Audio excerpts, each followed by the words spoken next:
Karibu sana to another Sanaa kwa Sanaa Sunday session on this 28th day of August at 9:28.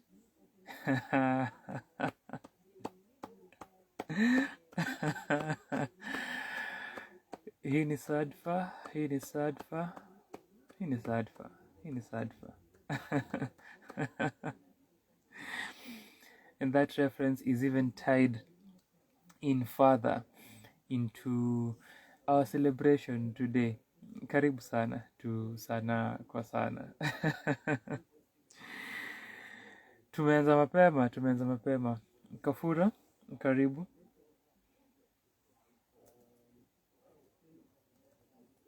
2 weeks in a row, tunakushukuru sana. This is rare, so we appreciate you. Prior to Kafura, kulikuwa na Colbert mwenye anapitianga akitoka.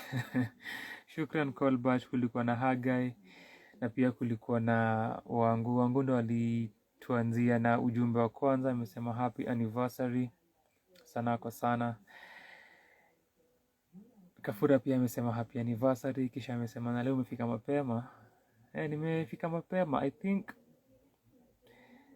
think last week actually nilikuwa hapa earlier than I have this week. Last week nilianza earlier than time nimeanza leo. So tumeafford Kafura chance ya kukua hapa twice in a row. Kwa hivyo you're welcome Kafura. Anyway, karibu to yet another session. Ni Jumapili ingine. Asante for taking the time kuona hii video since you are watching this after the fact, kwa sababu hauko hapa saa hii vile naifanya. So thank you for your time and this is perfect and it makes sense. This will be a good one of those ones that we usually have. All of them zinakuanga brilliant sessions. Hata jimbona nasema kile nimesema. This will be one of those. This will be yet another Sanaa kwa Sanaa Sunday session, because all we offer ni amazingness na brilliance. Na tumeachieve your brilliance bila kupractice samsara. If you know the reference, you get the reference. Kitu ila ukapendangi.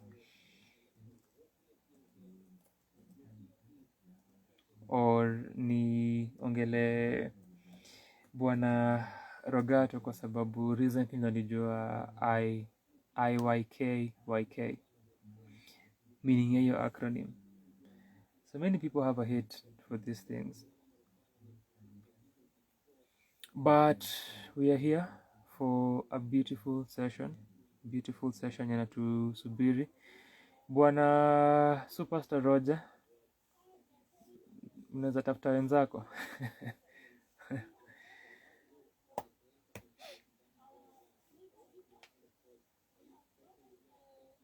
So tutafanya our recap, then tuanze what has brought us here. Another moment our serendipity ni based on the video title. Sai tuko watu wawili, 2 people here. This is a session ya Mziki ya Wiki kuturn 2. Tuko na 2 reviews na tungoja, na Sanaa kwa Sanaa is also 2. So a lot of that going on. Last week tulifanya a video that ilianza na our usual recap, haikukuwa part of our discussion ama what it had been for the previous week, because the previous week before last week the recap was part of the conversation. Last week ilikuwa to the usual, so sai pia this is a usual segment of easy videos. Tuli recap our previous week. After that tukaongelea pop-up shop event ya Chansimire, Oroni, Elias, Zod Files. Check your video out uone how the event went. Tulikuwa pia na an activity pamoja hapa, ingawaje hiyo activity nilifanya peke yangu na mtu mmoja DMB. Kwa hivyo in total tulifanya watu wawili, mimi na Mujera. Kafura alikuwa hapa, Hazel alikuwa hapa, kulikuwa na mtu mwingine waliamua tu kuangalia. I think Abe alipitia, sasa ni confirm haya maneno, but watu wenye walikuwa hapa in the moment wali decide tu kuniangalia. Abe alikuwa Itakuwa alikuja later. Niko accurate, but ilikuwa pop-up shop event yake at Lavalate. Check your video on how the event ilikuwa. Interesting idea for creatives, and we are always big on wasanii kufanya such events, such activities ku connect na their community, their supporters, their fans, whatever you call your group of fans, supporters, your community. Juu kuna wasanii kuna majina sijaona such in Kenya, come to think of it. Naona how kuna maybe Roger would know. What are J. Cole fans called? But kituka Beehive or fans wa Nicki Minaj ituaje, Barbies, such. I don't think hakuna any Kenyan artist akona such. I think Nadia, possibly Nadia. Najua maybe kuna other artists nimeona they have the same but sikumbuki. Kaka Empire sijui. Remind me kwa comments kama wasanii wa Kenya. I'm really sure kunao, but that's another discussion. The point ni ku have such events and activities where una commune with your community, sana for the intimate sessions, which we usually prefer and talk about here, kwa sababu you have to be selfish as an artist. Ongea na watu wako wachache, hata kama ni mtu mmoja ama watu wawili. Have a show with your two fans. After that tukaongelea references in Kenyan music, which was an amazing conversation, something that nilikuwa nimeponda for some time. Nimekuwa nayo kwa akili yangu whenever I'm listening to international music, mind blowing raps sana kwa ndo references imejaa, na kufikiria kuhusu our context and where hizo references zinakuanga, mbona ziko missing. The conclusion obviously ni you only give what you have, so kama hauna chochote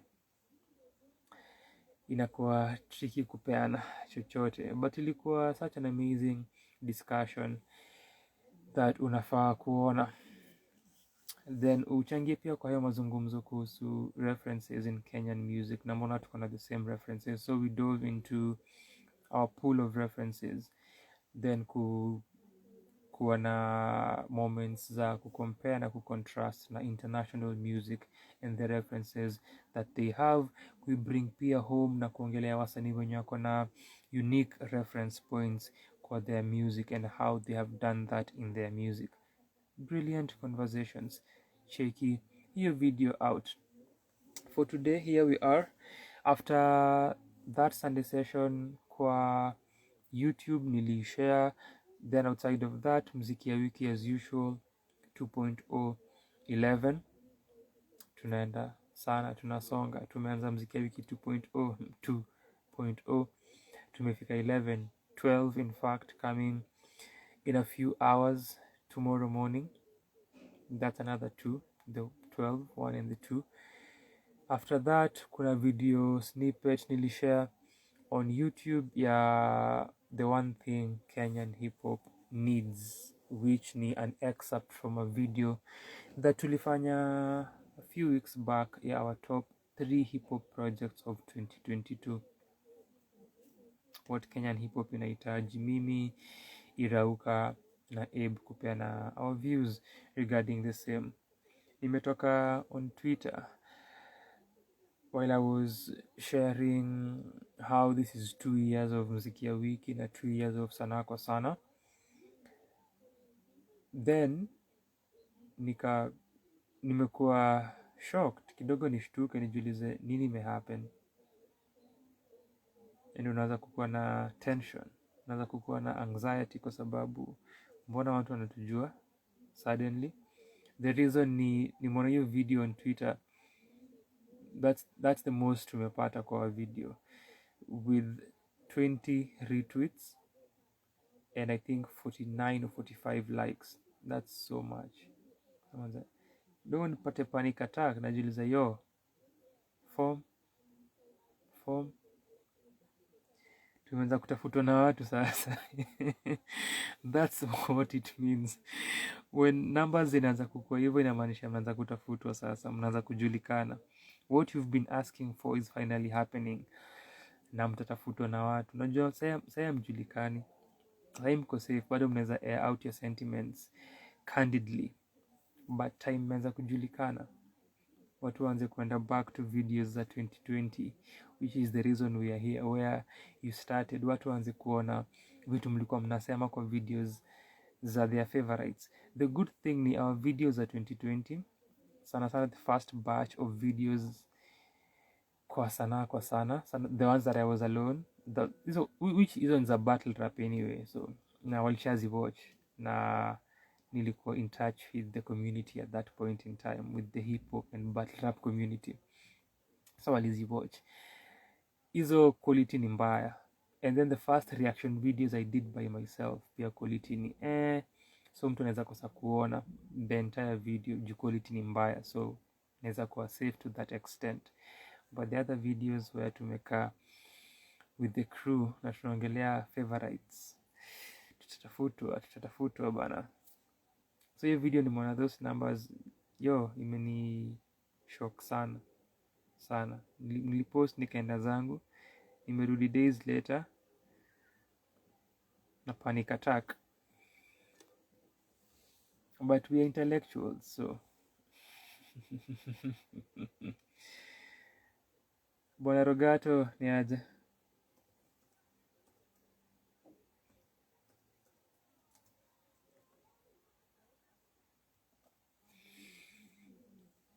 That's just to also give thanks to you if you're watching this na umesupport hii channel. Tuna grow gradually and we are thankful for that. You're supposed to get how many more people? Is it for 20 more?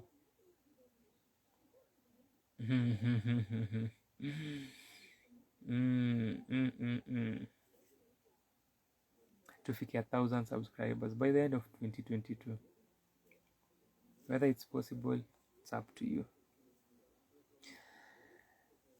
So you're supposed to, when nimesema tuna reviews za kufanya on this live as part of our 2nd year anniversary celebration, then tuongele our 2 years of being on YouTube as Sanaa kwa Sana. First video published on 28th Friday 28th August 2020, a few months into the global apocalypse. So the rapture ili happen, bado uko hapa. How unfortunate.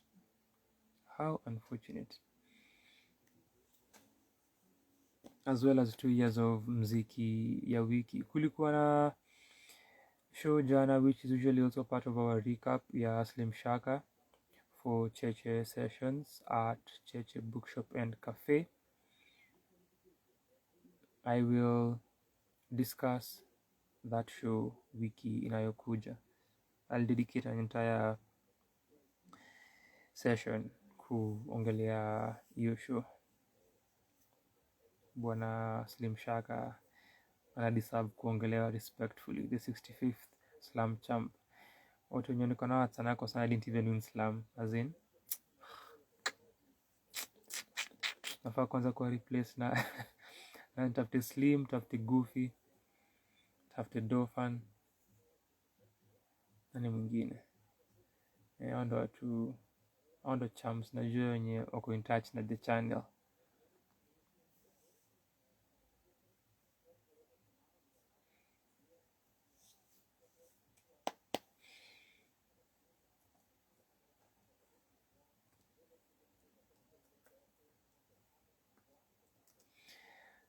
So, wenzangu, tuanze hii shughuli. Irauka sijua kwa wapi. Asante sana. Edna amesema happy anniversary. Asante sana. Thank you.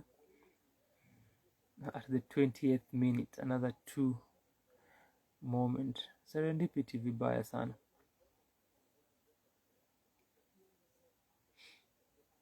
Edna amekuwa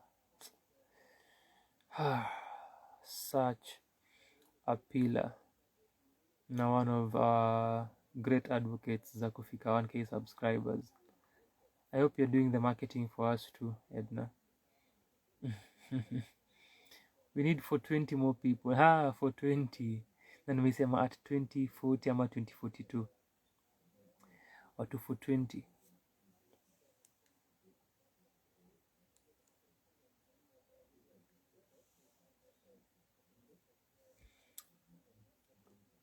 Tunangoja Irauka akuja hapa tufanye kazi.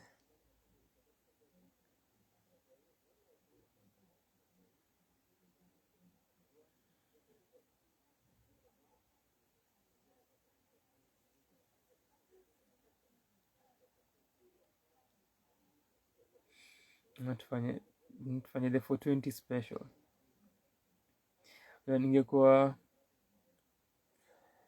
na hiyo potential. Now what I mean ni sometimes artists go live on YouTube or on Twitch. They stream hadi wafike a particular number of subscribers or followers. So if this could have been Nyaja DMB, a time where we are looking for 20 subscribers to get to 1 million subscribers, kile possibly ningefanya ni ninge stream live hadi tufike 420, hadi tufike hiyo meter. So I have seen there's a bassist called Davy504 on YouTube do that. I've seen Harimaka amefanya celebrations while amefika hizo milestones. I've seen who else? I don't know if Marcus Veltri did the same. That's another amazing musician on YouTube. Kuna msanii nimefikia nikasahau. So I've seen also streamers do that on Twitch. Different streamers do the same. Kuna msanii yes, I think yes, nani anaitwa Jumse. Mark Rebier, another musician. So nimeona watu wakifanya. So if ingekuwa tuko na 420 more people tufike 1M or tufike 5k ni kidogo, 1M or something of the sort, ama for 20 more tufike 100k wow, ni watu wengi. 100k subscribers. Those are so many people, yo. By the time we are getting there, tutakuwa tushaacha hii kazi. Tutakuwa tumeacha channel ifanye its thing. Tutakuwa tumeretire kitambo. We won't be doing this. Tutakuwa tumeacha channel ifanye its thing. Because we have 400 videos. we have 450 plus videos. I mean, so ingekuwa one of those ones, tungekuja ingekuwa 420 special. Tutafute smokers cap props kwa video, hotboxing with Sanaa kwa sana. Yo, Mike Tyson bana, tutafute utujui aje. Unadu Irauka's voice.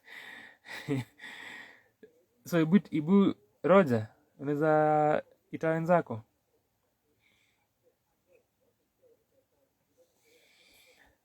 Mjana amesema it's a beautiful day. Nafurahi kusikia siku ni njema bwana Mujera. And I think ulikuwa ndio hii Rauka sasa bado Abe amekuwa then akatoka. I think DMB ulikuwa na baa kuhusu Ken Walibora tukiwa chuo. Siku njema na Ken Walibora. Sasa bado bwana Rogato then tuanze hii shughuli. Amekuwa hapa akatoka.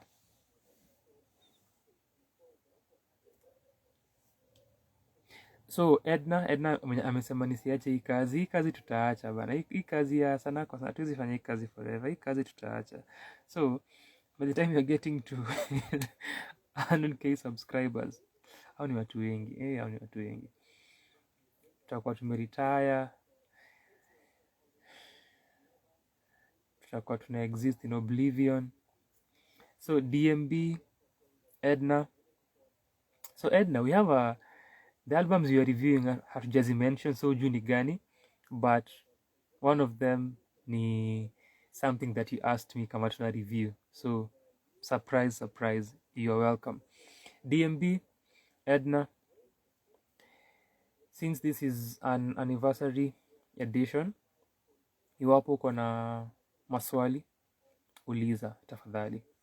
That will also form part of our conversation after we are done with our reviews. So unaweza uliza anything regarding Mziki ya Wiki, because Mziki ya Wiki imeturn 2 as well. 104 weeks of Mziki ya Wiki. Mimi nakwambia. Then tuko na 2 reviews za kufanya. Alafu Sanaa kwa Sanaa imeturn 2 years of Sanaa kwa Sanaa on YouTube. That is Sanaa kwa Sanaa ilianza as a blog. The blog should be turning 4 in November. And we are 4 of us. More serendipitous moments. Eba ameenda wapi bana? Tufanye kazi tutoke hapa.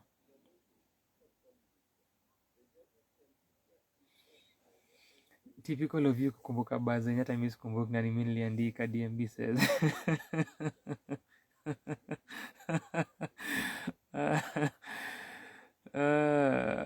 DMB, typical of you to say that. Tuliestablish hapa last week tukiwa na Edna, usi question memory ya African. Na Edna amesema si rahisi, but you did it. I celebrate you all. Asante sana Edna, always umetu support vibaya sana, and we are grateful. So Mujera, Edna, iwapo kuna maswali kuhusu Mziki ya Wiki, iwapo kuna maswali kuhusu Sanaa kwa Sanaa, uliza anything regarding those. Nisishtui Rauka hapa Hepei live, japendi kuuliza maswali kuhusu maisha yake.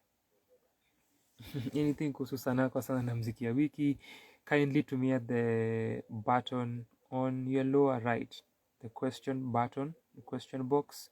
Ifinye, uliza swali, iko easy kuzitrack baadaye na kuzihighlight while we are responding to them later.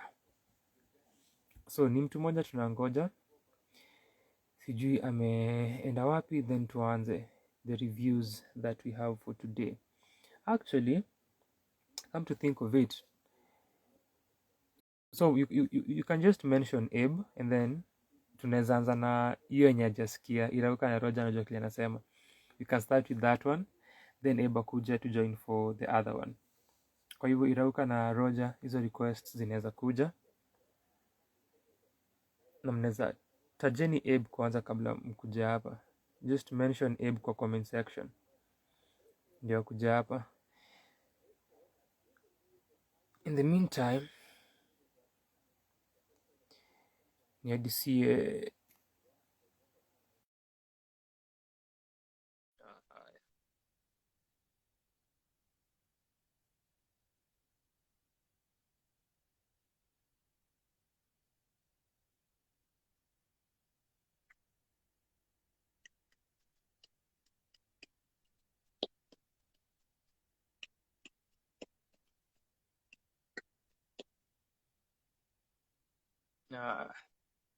hayo maswali yaje. Also Mujera, Edna, mnaweza, you can share this stream watu wakuja hapa. Apart from kuona the numbers that I've seen on Twitter for your video, nimekuona numbers pia on YouTube, which I am grateful for. Numbers pia on so tuna grow pole pole. Bwana Roger ni aje?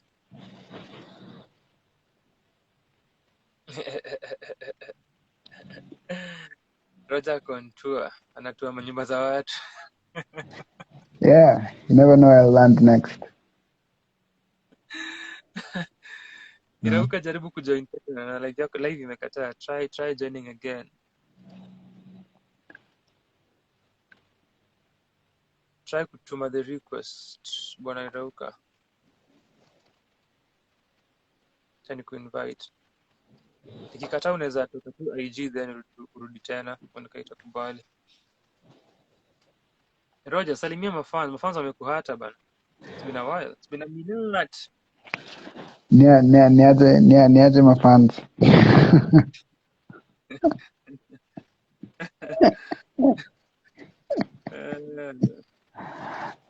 That's all for now. Unaweza kumbuka the last live ulijoin? Z. But I'm guessing yenye ilikuwa na views kibao juu unajua, you know. Of course. Yeah. Nitapia lakini man. Umeshindaje? Muuliza swali. Kuna swali muulizo hapo. Na underscore hit ila underscore. Tulia. Wait, nasomaje maswali? No, iko tu kwa comments. Iko kwa comment section. Okay. Naendaje kwa comment section?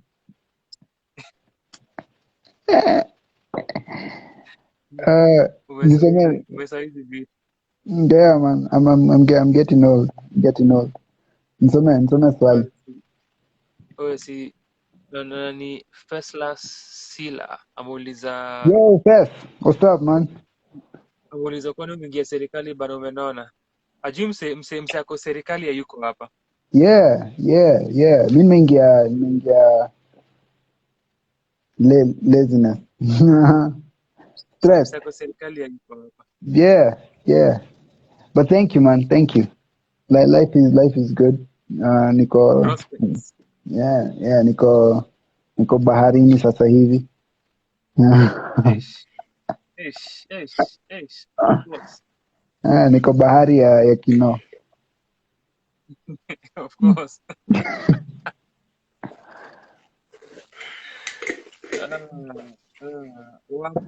Wambo ni aje, Lin ni aje. Shukran sana kwa kuwa hapa na joining celebration ya Sanaa sana. Irauka na Wambo, niaje Lin. So, Mkosheki. Karibu sana. Irauka, unasikia? Mkosheki. Unanisikia? Ulikuwa mbali kiasi. Niongea tena. Ati? Ulikuwa mbali kiasi. Nasema mkosheki unasikia? Tukosheki. Unanisikia? Make sure you go to point to the yard. Tusikia? You know there's an audience.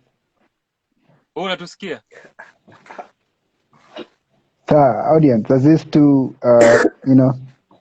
get their Mmesema connection. kitu? Namba ya M-Pesa ni ile ile. Naona Roger Uh, simsikii. panda mbegu, Eh, panda mbegu uvune uh, eh, namba ya M-Pesa ni ile ile. tunavuna nini? Tunavuna mavuno. So yeah, niaje Sam?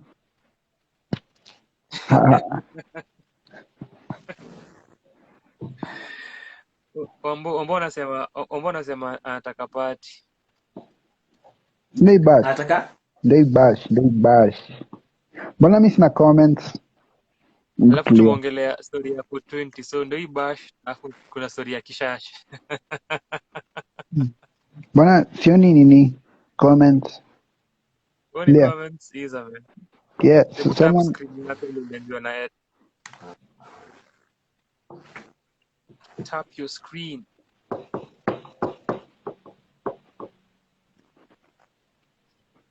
Nakwambia tu niko nayo hapa.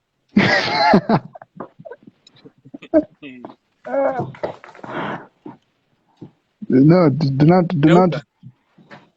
why niwasikii kabisa. Niwasikii kabisa.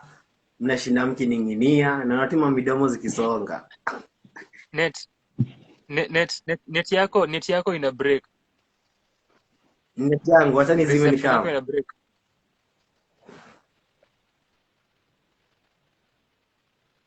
Acha tujaribu tena. Unaweza kuna msikia fiti? No. He was, much like relationships in Nairobi, he was breaking up. Oh. See what I did there? So what I did there was. Nilikuwa ngoja useme nini? Nini shaky, ungetumia the word shaky ingekuwa better punchline. Damn, ndio. But you're a Kenyan rapper. What do you know about punchlines? Exactly. I keep telling these people out here, do not expect that. Ati just because we review hizi vitu.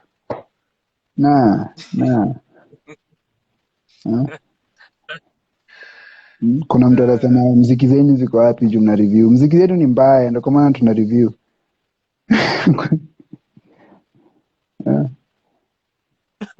Who better to comment on bad music than people whose music It's equally bad. Yeah. But anyway, wait, let me fix my comment issue. My comment. No, not yako. I can only see the pinned one. The pinned thing. Maybe ni Instagram yako. Umetap nini imekata screen? Imekata. Yeah, imekata. Tabaki tu umevumilia man. No, it's okay. Sio ndio mtu wa kusoma comments, wala sijui mbona nang'ang'ana. What? Tunajua you don't like doing work, so relax. Yeah, precisely.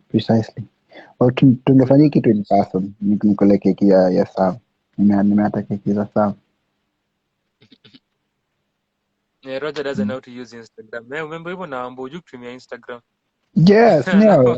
This is for the this is for the new generation. Me, us old people. Sina job kutumia Western Union na vitu kaa hizo. You know.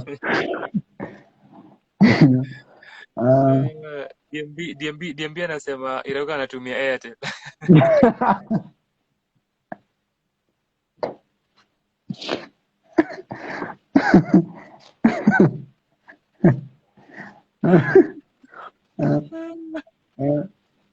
Yeah. Inanikumbusha zile time za campaign za Uganda na nasikianga Facebook zimezimwa. All social media is down. All social media is down. But anyway. Acha tukubali Irauka tena. If you're new to Sanaa kwa Sana, the chaos isn't new. No, if you're new, the chaos is new. If you're not new, the chaos isn't new. DMB uko Chaos is our DNA. mbaya. DMB uko na mbaya.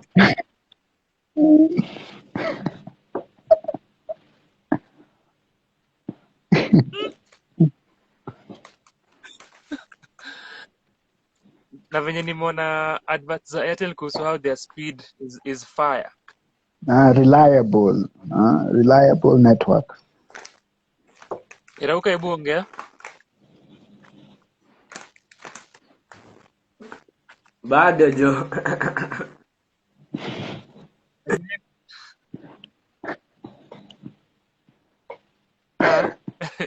Ni bana ubebe. This would be an amazing ad for like Wi-Fi. You know. Endorsements. Alafu tagline ipitie katikati. Zuku or Safaricom. Hit without interruption. That's bad copy, man. I came up with it on the fly. Relax, man. Give me opportunities. Give me opportunities. What's on the agenda today, by the way? Mimi kama asiye kuwepo. How was Nini? How was the show? How was the inaitwaje? Show ya Slim Shaka? Ungekuja show? Siko na do, man. Relax. Cheza chini. I didn't have any money. After kusema how you're only dealing with Western Union and the like, hakuna sema una pesa. Yeah, imekwama mahali. Watu wa Western Union wanaweza elewa hizi maneno. But you know, watu wa M-Pesa, you know, the funds but M-Pesa na Airtel money. Yes, because that's what happens. That's what happens on your Sunday sessions. When I review, you know, the week's events, and the only event that comes to mind is naitwaje, Slim Shaka Cheche sessions. Western Union wako wana float.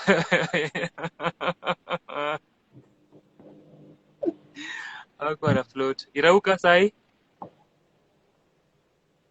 Hebu ongea na wewe tunataka tunakupata. Nyajeni. Sipping your apple juice. Nyajeni. Pata ikarada. Imebidi iko. Na ingekataa tu nini kwa comment. Tunangoja yeye bama tunaendelea. Sasa yeye anakuja for the second one. Tutaanza na yenye Eba jasikia.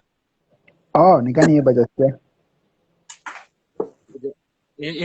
Tunaanza nayo. Ndio mjanja.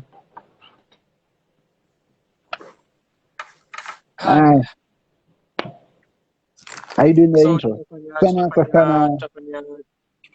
Tutafanya 2 reviews live. This is part of our celebration, so asante sana for being here with us. Then tutamaliza with our anniversary conversation. Kwa hivyo, once again, iwapo uko na swali, so this goes to Lynn, who has joined our live for the first time. Thank you for being here. To DMB na to Edna as well. Edna moja swali moja, so we'll get to it. But if kuna any questions kuhusu Sanaa, Mziki ya Wiki, ask those questions as much as possible to me at the button ya kuuliza maswali on the bottom right of your screen. Tutashukuru sana ku respond to them after we are done na easy reviews. Unaweza pia feel free to share the live kwa your stories, Instagram. We want to become famous. We want to get more subscribers. We want to get more money and retire young. That is the goal. So help us as much as you can. You are part of our marketing machine. Asante sana for your help. With that being said, tutafanya 2 reviews, and then to get to it should be karibu to another Sanaa album EP review. Shukran sana for being here for another one, for the continued support tumeonyesha hii channel. Tukifanyanga hizi reviews, our criteria in aspects tatu: production and musicality, concept na idea, na the content and themes of a project. Nimesema album EP review kwa sababu this is one of those instances, they happen frequently, where wasanii decide to confuse us kama fans, kama listeners, kama the audience, kwa sababu on one end when they released it walisema ni EP, which was weird kwa sababu it's 37 minutes long. Then kuna kwa another instance where wamesema it's an album. So wasanii decide what your project is, alafu mtuambie. Some of us kakinairauka hapa, they struggle to choose ni album, ni EP, ni project. Unamwambia ni EP, anasema project bado. So to avoid such. Project ni Na project. ndio na ndio tujue also what we are reviewing. Decide na streamline your communication tafadhali. So what I am talking about as our first project ya kureview an album or an EP ni Kazi kwa Vijana by the producer Mr. Lou and the artist rapper King Kerby, who is also a self-care, I would say, and also a mental health advocate na specialist. Pia ako part of the Jabba Juice movement. Yes. So with that being said, Irauka unaweza tuambia kama walikuemploy, kama kazi ilifikia vijana, at least naona for Eb alikata kazi. So Eb na Kazi kwa Vijana. Iruka tuambie how you felt about the project, then tusikie maoni za Roger. Sawa. So, Kazi kwa Vijana, from the titling of the album, nilikuwa na expect. Nilikuwa na expect something totally different. Yeah, you can say something totally different. In the titling of the project, Kazi kwa Vijana, nilikuwa nadhani wataongelea themes of employment or lack thereof in the youth, themes of drugs and drug abuse, and how unemployment lead to that. So nilikuwa itakuwa mostly on the workforce. Boy, was I wrong.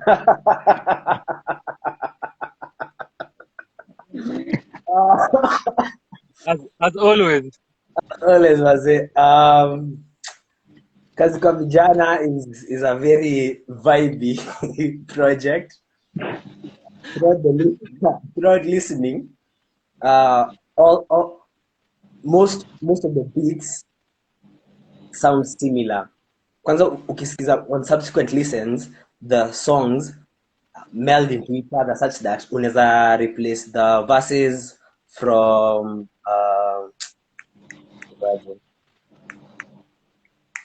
this I even forget the titles of the songs. And hakuna place neza refer, but like it's ni rahisi sana ku replace the verses from different songs because the beats are very similar in sound. In terms of writing wameandika what we normally expect from what we have come to rappers, money, drugs, and living it up, and sex, and vile akona dem yako, unajua lazima kuna dem yako, lazima kuna dem. Ndio Kazi Vijana wanadu. Yeah. So ni vizuri umeletea point. So after kusikiza mara kibao, I think that Layers. Kazi kwa Vijana ni this is what the youth are doing. So ati wanasema ati kazi kwa vijana wanaongelea lakini sasa ilikuwa kazi ya vijana. Or maybe juu unajua msa government hayuko naendo msa matheory. So what if the whole point is what the older generation sees as, getting lost in pastime? Kwetu ndio kazi. So kwa vijana ndio kazi. So kazi kwa Vijana. Hmm? Hmm? Players Hmm? Lea. So only on Sanaa sana. in terms of the production, find the production was okay. I could hear the rappers clearly over the instrumentals and the beats. It's just that most of the beats they sounded quite nice, and the project itself is quite mellow in terms sonically, but vile tu wameandika tu story na kuvibe na madre, unajua the lifestyle.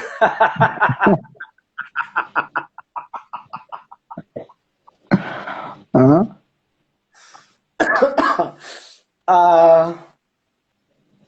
Sina mengine ya kusema, like kazi kwa vijana. I support kazi kwa vijana.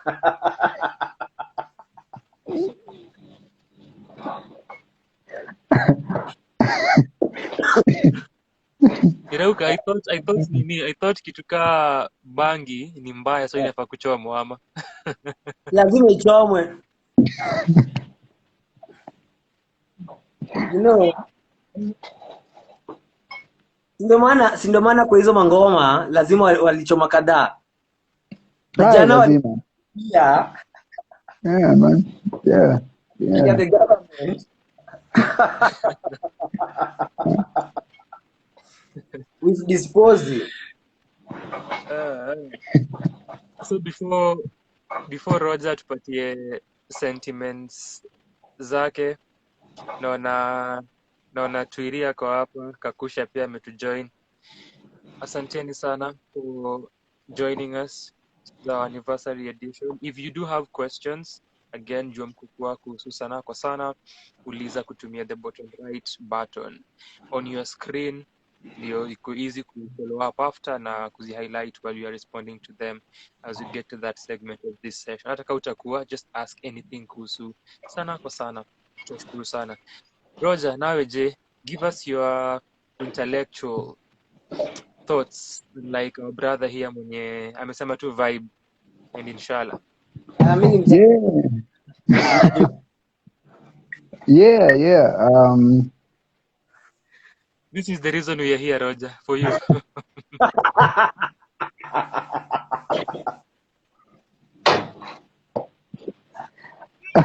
Hiyo ni funny juu earlier nikisema we should have done this in person.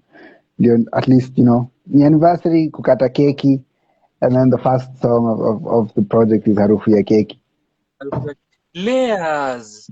Keki pia ziko na? Yeah, it's gonna layers. Exactly.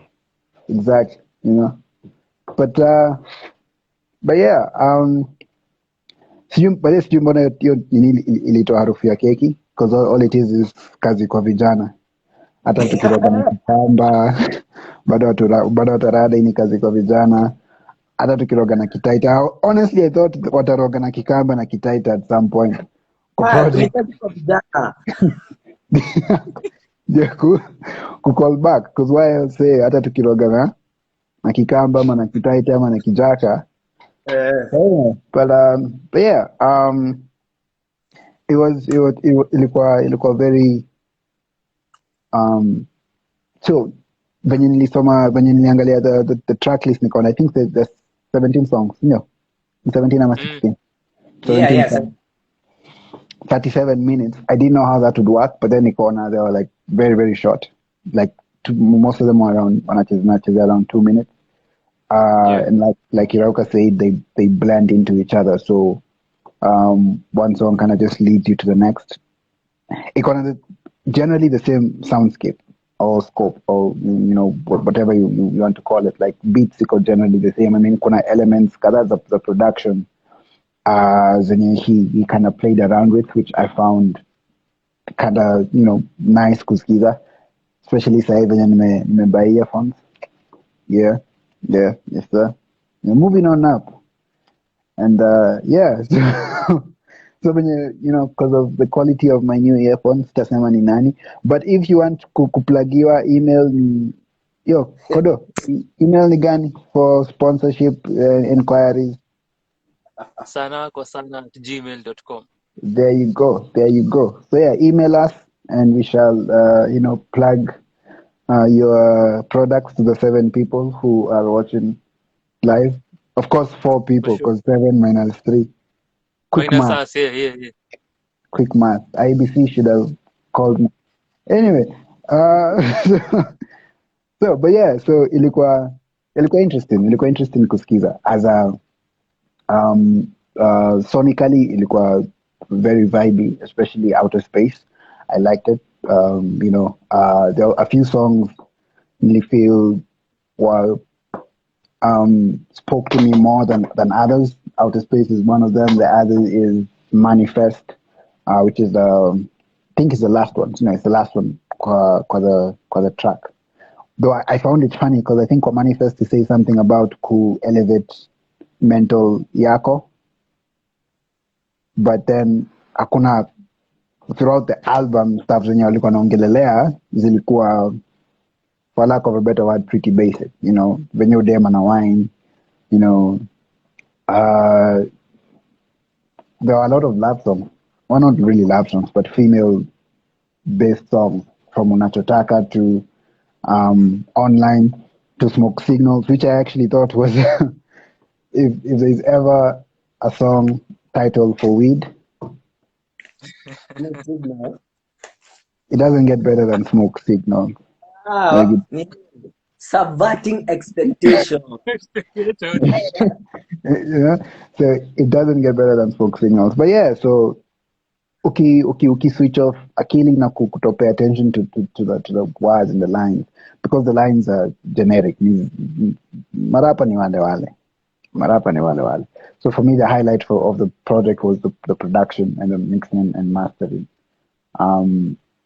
Though as much as the songs were short, I would still have cut a few more, because in a fika point, like, the songs are pretty repetitive in terms of themes and what they're talking about. Siku feel any Kazi kwa Vijana anywhere. I think they only called it that because it's the refrain for the first song. But I enjoyed listening to it, but it didn't really offer anything more than a fun, vibey listen. So yeah. Out of all the refrains, mbona tu hiyo? Nice, because ndio inaanza song. Ndio inaanza project, sorry, ndio inaanza project. So so album inaitwa Kazi kwa Vijana, song inaitwa Harufu ya Keki. Yeah. Yeah. Yeah. What else? What else do you want? What more could you ask? Yeah. Kazi kwa Vijana. I was actually looking for a Kazi kwa Vijana song title for the unajua venye marapo hufanyanga. Ka album inaitwa Jana Kuliendaje, kutoka na song inaitwa Jana Kuliendaje. Yeah. So yeah. Kuna DMB Kakusha alikuwa amesema labda juu hakuna employment, kazi ni vijana kujitafutia, which is definitely one of the layers kwa the project. DMB akasema templates za EP ni vibes na inshallah. Then ninamuuliza difference ya EP na album ni, nimeona kuna response from Edna hapo chini. Kumekuwa na So Edna amesema EPs are usually shorter projects, usually less than 6 songs. Albums are longer projects, more than 7 tracks. DMB akasema female based songs versus love songs. Alafu Kakusha anasema hata hiyo album ni kazi kwao.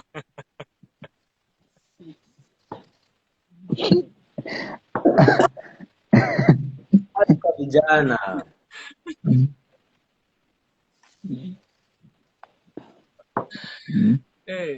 Watu wa Sanaa sana. Lakini mafanta hawanunui ma CD. Yeah. Nini?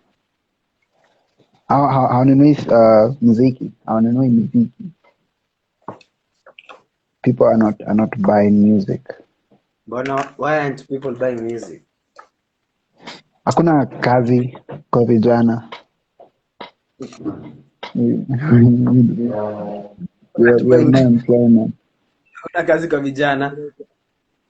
Irauka mwenyewe ni wangi mziki afa auze swali. Mimi ama Roja wewe. Unaongea nikao ni Nah, yeah. Unajua nilishangaa. Confusing me. Roja Nah, anaenda but nimebadilika. Mi nunuanga, but siku hizi ni cause again, milango zimefunguliwa, so I can afford a few projects here and there, at least wasanii wapate sapa, unajua. Hustler era. It's the era of the hustler. Yeah, Tumeshaanza ku reap the reward. Tumeshaanza ku reap the reward. actually Very not yet. quickly. Technically hatujaingia hustler era bado, tuko pending. Unaonekana tuko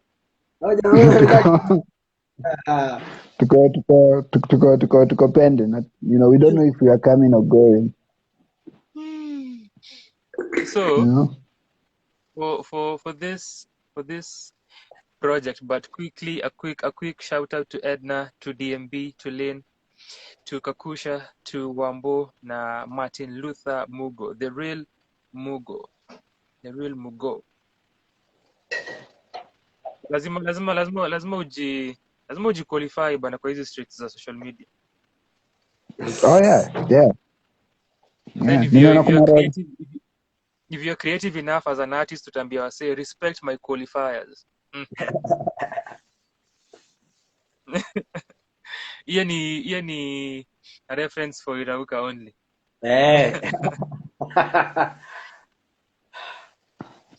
So for kazi kwa vijana, kuna going into the project na kuisikiza, obviously kuna kwa the introductory song harufu ya keki, which ina tie to the political sort of discourse, or iko na a political leaning, kwa sababu kuna idea ya the national cake na watu kutaka kipande cha keki, and then they use that and they mention a number of tribes, a number of languages, lakini as Roger amesema, it's just a reference point, set inaenda anywhere later for the project. But kwa hiyo that opening song ikiisha, kuna hiyo msee anasema our English whatever cheek for English audience. I think as you have hudhuria hapa, hii ni kazi kwa vijana, so ilikuwa fun vile wali place na vile alisema for English audience. So kuna that political leaning, political springboard ya the project, but that's the farthest that it goes, apart from the following song. The next song, kuna unachotaka, they refer to wanasiasa wanataka kutuharibia, and then ana mention 2021, so we know when it was written or recorded ama kitu kama hiyo. So no, but I think there's a song called Manifesto somewhere. It's the last. Wazuko mwisho. Okay. Oh, okay. Manifesto, then kuna hiyo manifesto, then kuna online, then kuna manifest. Oh yeah. Which online kind of threw it off, because online equals to dem tena. Memory. Of course, this is African. Relax, man. Calm down. So there's manifesto, then online about when you're dem online, and then manifest, which now is where it says elevate your mental. Anyway, as you are. Yes. So that political idea iko kwa the intro na the following song. So that's the first layer. then the rest of the project kuna a subversion of the political phrase, kwa sababu kuna two ways, so it's personal. Hiyo kazi kwa vijana ni personal. Hata kuna some views that Kakusha ameshare na pia amegusia kidogo, where the first one ni working on yourself. As I've said, Kerby uko into mental health, into wellness, and so that is one angle, not the one angle that comes out for the project, working on yourself.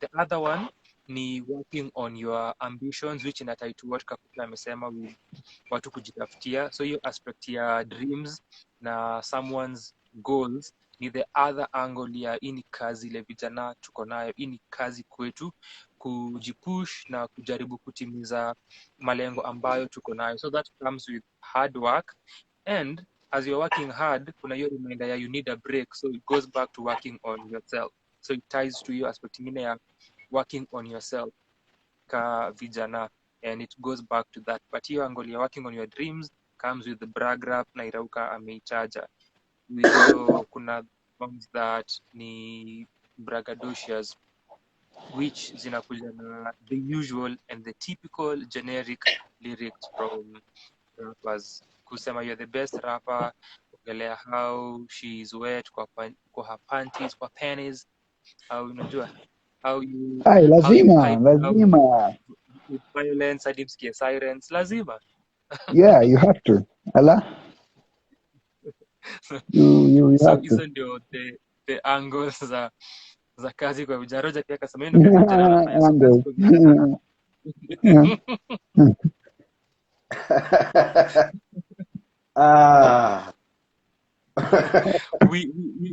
We are aspiring to be rappers, so we have to try.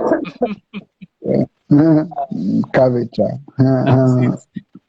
Since this is live, you're getting feedback after you're done. So so the soundscape rightfully as metaja ni laid back na very wavy na spacey. Ingekuwa another Mr. Lou project easily. If you've heard his projects, then unajua kile nasema, as well as kuna production that Expresso, the producer collective wanakuanga nayo. Expresso iko na some of the acts wamekuwa featured hapa kama Revamp na Mars, then kuna another act as well as part of them, but haiko kwa hii project. So ingekuwa a Mr. Lou project, and akona highlights na akona moments. If you take time na uabsorb the music, you can get lost into kile anafanya. Production yake largely leaning on spacey pianos and spacey keys. Kuna, I think ilikuwa online that had such a beautiful piano, and then kuna a lot of drum patterns na loops, and then ako heavy on the 808s which define this project na synths pia. So uandishi, while kuna easy highlights production wise, uandishi wa King Kerby ni very uninspiring. The amount of raps that ni either generic or just downright bland ni nyingi sana through this project. Kuna moments where amejaribu kukua technical, I give him that, but the writing very very inspiring. Then as far as now rapping ability, siwezi forgive vile take advantage of nakujali panorama na manifest. Ukitaka unaweza ongeza itaweza, but those three primarily, they had certain grooves and pockets that one could get into rhythmically. I could take advantage of them. This Panorama was the Kelta production, like kinda yeah, I remember. Mm-hmm. So it's because surprised Mr. Pockets ajaongelea pockets bana ameongea tu vibes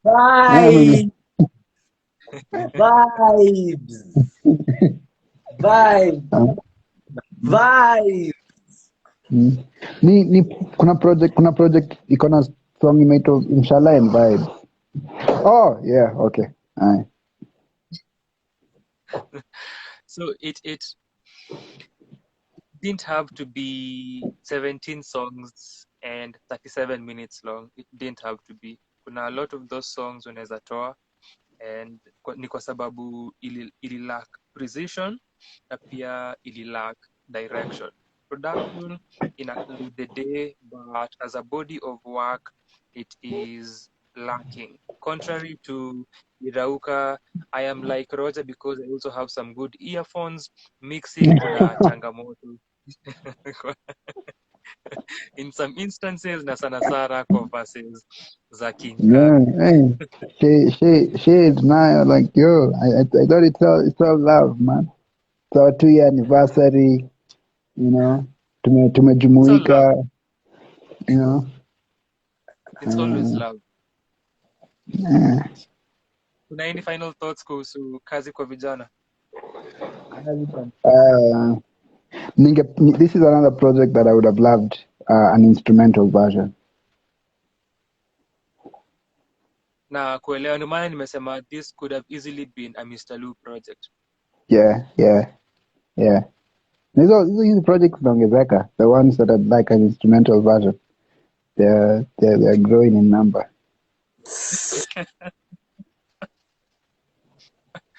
Irauka? Nothing Vibes. Vibes.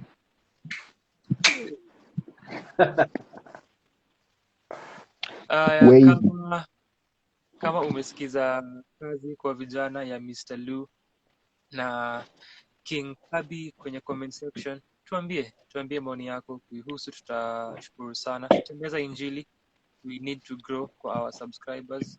We also need to be famous because sisi kama vijana tumefanya kazi nyingi, yani nyingi sana, nyingi. Tumeifanya sana. Thank you for being here na for watching this review. Haya, Bwana Rogato, kuja hapa sasa. Now I will show you the ceiling. It's a very nice ceiling. As you can see, the paint is clear. It's nice. You know, nice paint job. Yeah. No. White.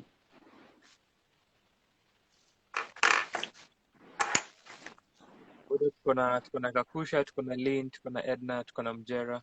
Asanteni sana, tunashukuru man.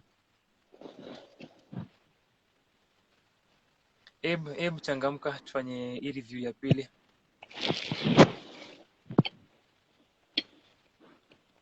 Na there we go. Na kabla Eba kuje, na Syrian alikuwa amepitia, I think ameenda. Thank you na Syrian. Kulikuwa na Roy Masharia.a, kulikuwa na Kati Line Ekoi, Lucy _Njenga_Engida. Yes. Roger the real estate agent. Roger kuna makazi nyingi. Roger kazi kwake. Niko na plots pia, najua if niko na plug ya plots kama natafuta shamba. Niko na 80 by 100 Kamulu. Yeah. Sana yeah. Tuna expand. It's a consortium. Yeah, you have to bado branch kuna out. maswali kuhusu Mziki ya Wiki ama Sanaa kwa Sana, use the button on your bottom right of your screen uulize. Tutashukuru sana on the bottom right side of your screen. Tutashukuru sana. We are getting done, then we get to your questions. Na reflecting on 2 years of being on YouTube. Audrey Lihavi, karibu sana, putting you on blast as you join this session.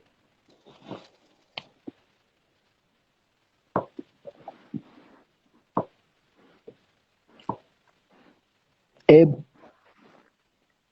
Ana join. Abe. Yeah. Your phone survived. As you can see, there's another ceiling. The painting job is not that clean, but with a little bit of work, yeah. Mm. With a little bit of Kazi. Yeah. Kwa vijana. Oya, Oh yeah. Niaje kijana. unasemaje? Superstar. Hebu ngoja, siko comfortable, hata nitafute base comfortable manze.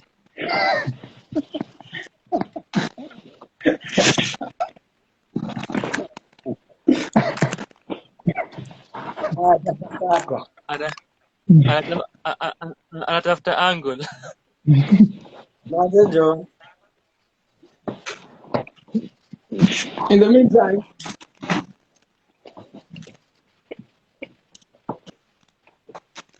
In the meantime, Eba amesema tunaweza dance kwa ceiling. Kasile. yes I. Nimerudi base.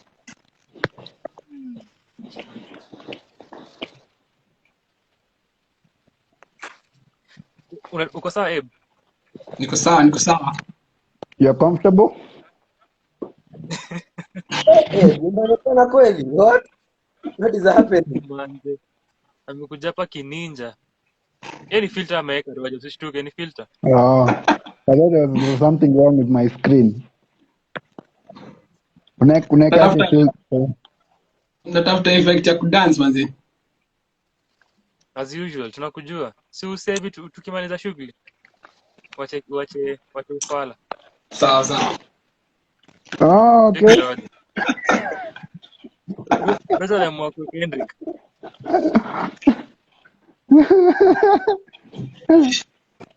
I can see my future.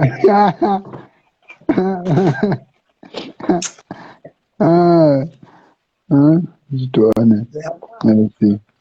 Kwa jehanamu. Roja ameamua experiment na filters. Eva amekuja na filters. Irauka amebla kamera yake. Why are you being problemists here? Sini wale. Yes. Ndio ile sasa. Nakanikani kwa ina Blinky Bill video, you know?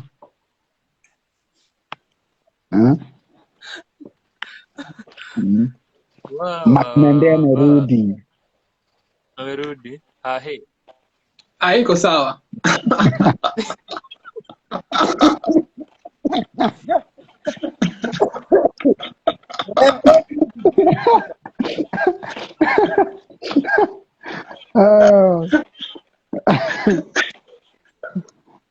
This is the one, guys. This is the one.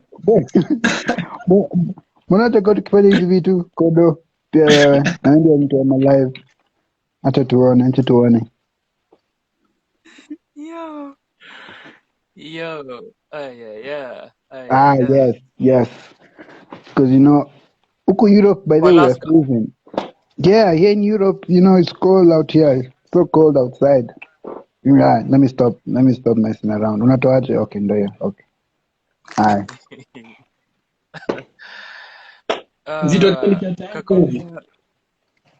Kakusha, MJ, DMB na Edna. Nyinyi mmeona video za Sanaa kwa Sanaa, so the chaos isn't new to you. Now that we are back. Acha upala.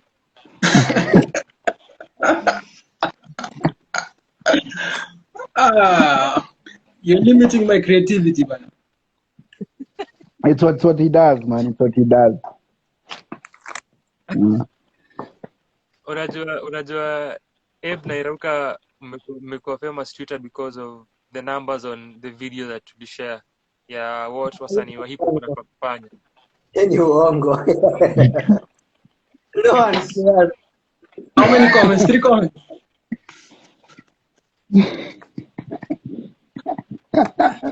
No one has ever cared. Ni si tu kwenda kujichocha. No one has ever cared. Najejo. Haya basi. Sanaa kwa Sanaa album reviews. Karibu sana to another album review. Asante sana for being here and for checking out another video. Asante for the continued support that unatupatia. Our goal bado ni hashtag Omuka na Thao, 1K subscribers by the Oh end yeah, I of forgot about that. 22. Sahi tuko at 580, tuko na 420 more, na tumesema kwa previous review bangi ni mbaya, lazima tuichome. So the 420 special, something along those lines is what you are witnessing. So let's get those numbers. Tufike 1K subscribers, tuanze kupata pesa, to retire young, because that is the goal. Tuanze ku get into hizi concepts za real estate and the like. We need to Yeah, expand, tuache kuongelea wasanii for very yeah. many years and for very many hours. We need to focus our chi on other things as well. Exactly, The exactly. project that Realign those to chakras. yes, we have to. Yes. We have to. Namaste, All of them namaste, from namaste, brothers. from your You know. crown to your root. Yeah, yeah, yeah. So With with that being said, asante sana for holding us down. Na for being here. The Problemist by Fadhilee. This is Fadhilee's third album, ina follow debut yake Kwetu. After Kwetu, sophomore yake ilikuwa Shindushi, tulifanya with Kafura, Irauka and I. The rest walikuwa away. Roger alikuwa taya kidogo at the yeah, time. Abe taking some alikuwa time for in myself. oblivion, hakuwa part of Sanaa kwa Sana then, alikuwa lost somewhere. So we're helping Abe find his purpose. So Abe, you're welcome. And then this is his third album, that ni The Problemist. Tukifanya hizi reviews, our criteria in aspects tatu: production na musicality, concept na idea, na the content and themes of a project. Karibu sana Zaituni, nimekuona. Karibu sana Kija, asante for being here and for checking this out.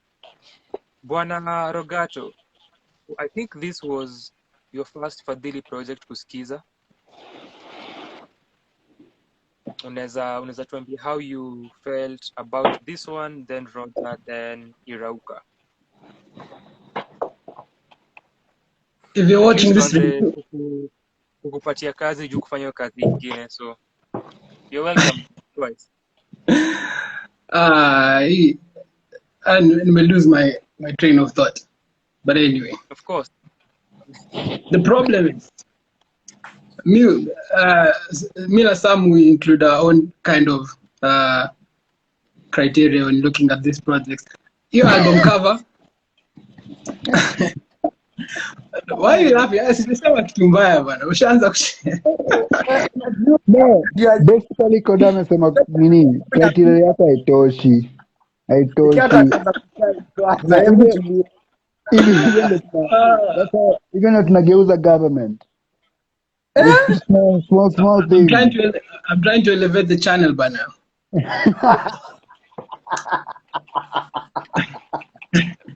Umekwama 499 subs 2 years bana. Wewe kwa serious.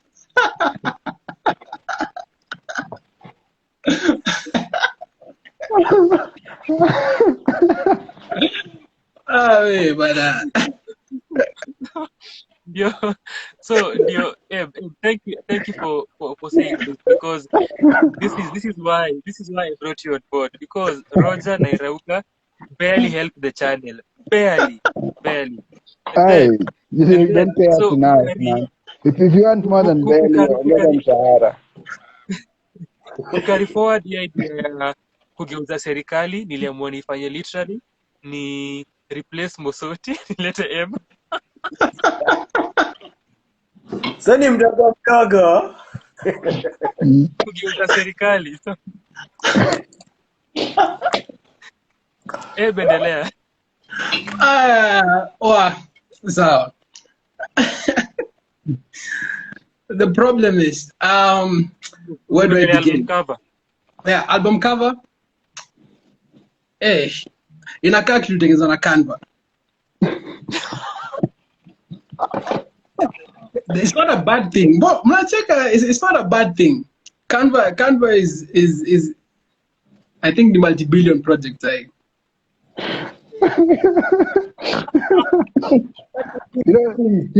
So it's Photoshop. But Jackson album ni cover yake ilitengenezwa na Photoshop. Kuna tu venye na sound. Look, but a difference.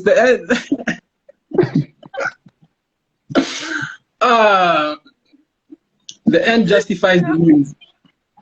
The thing is, whether kama concept ilikuwa the same, if the idea behind the cover was the same, angetumia Photoshop ama angetumia Canva, the result would have been the same. I'm going to call a difference. Canva is not a bad thing. What do I check? Yo. And this is what Abe always does. Yani, Abe had this boom play. Say Abe made this Canva. This is how we'll never get sponsorships and partnerships. No, check it. Our in fact, will remain blank. In fact, for the next postal design that we are Canva, just to show people that it's not a bad software to use. It's free. Alafu pia kuna subscription plans. It's not that expensive. Makes work really easy, by the way. You have a variety of templates to pick from. Anyway, The Problemist by Fadhilee. So it's not. So it's not a problem kutumia Canva. You can use Canva, but there has to be just this is the thing, yeah. Tunakwanga very hard on rappers and rap artists. We scrutinize every little detail, including album cover and whatnot. Man, pop stars, R&B, or whatever these guys call themselves, I say are very lazy. Illiko one of them, but Whatever they call themselves. Hey. Dude, people, these are not my words. Right? I'm being taken out of context. Wow, so I didn't like the album art, but it's not there to be liked anyway. I just thought it was very, it was meh. Aya, tuingie basi kwa themes za Kodo.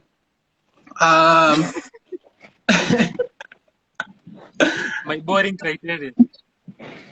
Let me start, because this feels like a negative review. Let me start with what I liked about the album. Yeah. Some of the songs ziko na musicality.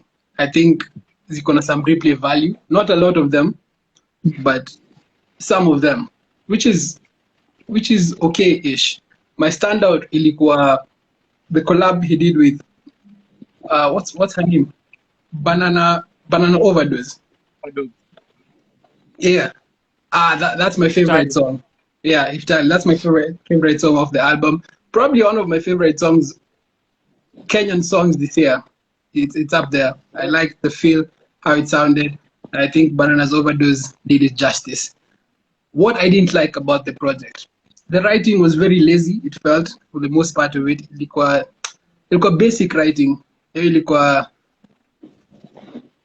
if you think I'm joking, I can't just listen to the album. Like other ones, like some of the lyrics. The intro, oh my god.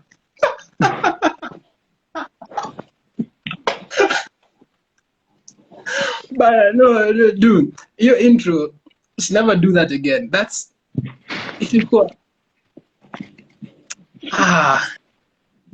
I'm trying to najaribu kutafuta scenario yenyewe inaweza like into that intro. Anaanza kusema anajaribu kwa deep, unajua?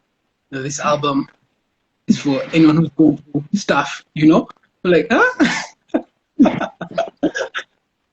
Alafu another mention this is what happens when you try and solve every world problem like with one album. This is for those going through heartbreak or going through stuff. If you want to be happy or you want to club or like it goes all over the place. In a foreshadow to what the album is going to be like. I didn't like the intro and how he did it. I feel like angeanza tu the songs bila kutuambia hiyo story yote, because then for me hiyo ili lesson, I don't know, it made me, ili ruin to the experience for me. Alafu the worst part about that whole place is, and I hate this when artists do this, after kutuambia this, his message was, hold on, ama sijui kwa some very generic stuff, hold on, I'm a bit like I know ilikuwa you got this. You got this, like wow, shit, you might be depressed but you got this. Man, anyway, hiyo intro ilikuwa mbaya. Alafu but the intro iliniambia what to expect, because alikuwa anajaribu ku address everything and then he ended up addressing issues with love. So ilikuwa heavily themed on love and heartbreak. The writing was terrible. Kuna the first song anasema baby unakaa the first song, are you single? venye unakaa yeah. Yo, baby, are you single? Inaanza something like, hebu some ukoneza lyrics kodo. Anasema I like your body. Anasema I like your body. I make the money. I can be your daddy. You can be my mommy. Are you single? Like, are you? Songwriters, musicians get away with a lot. That is terrible. He could have done better. Alafu kuna ingine nimesahau bana. Ingine anasema I don't know man, but the writing ilikuwa just all over the place. So ilikuwa heavily themed on love and heartbreak. Musical aspect of it, it sounded good. Some of the songs sound good if you just block out the lyrics. Alafu when he started singing in Kibaluya, alikuwa in his bag. Actually, I liked all the songs zenye alikuwa naimba in his native, because then it just gave the songs a different feel to it. So I think if he did more of that in this album, it could a good project. Because then I don't get to understand what he's saying. So anaweza kuwa na terrible writing in Baluya, but I only know it sounds good.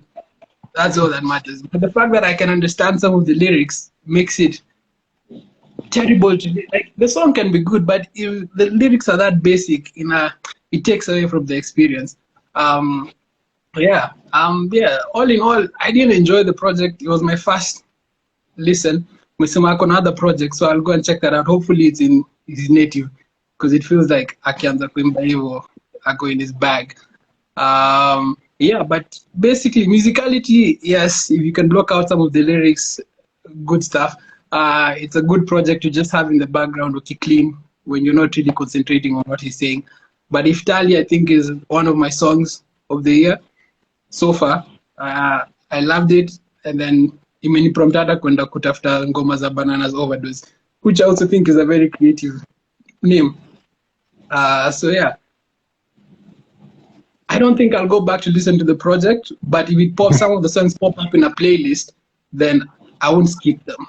That's all I can say. If they don't, I won't go out of my way, apart from Iftali. So yeah,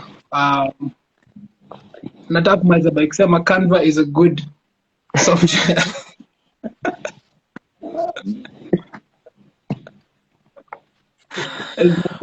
Album cover. The Problemist. Naona alia Edna alisema kakusha yake emoji ya laughter. Zatuni akasema what? Pomboya akasema Canva walifunga, wewe acha. Alafu DMB akasema sahi malisi ya Canva yuko amejiuma walai. They don't care. No one cares. No one watches this. It's just the 8 of us.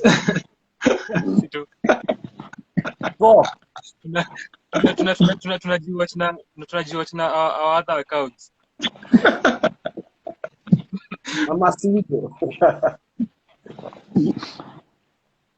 And then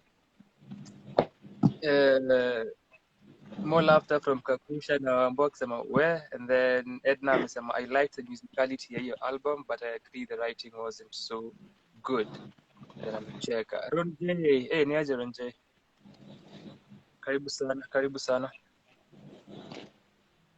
Aya. Bwana Roger. tuambie. Yes sir, yes sir. Tuambie kama pia ulikuwa na problems na Canva, kama ulikuwa na problems na writing ama ulikuwa sawa na kila kitu. So when niliona the cover, your Problemist, and the name Problemist, sikudhani ni album. I actually thought it was a single. It was very, very confusing. I don't know why he called it Problemist. So you can't even, there's a song called Problem somewhere kwa tracklist.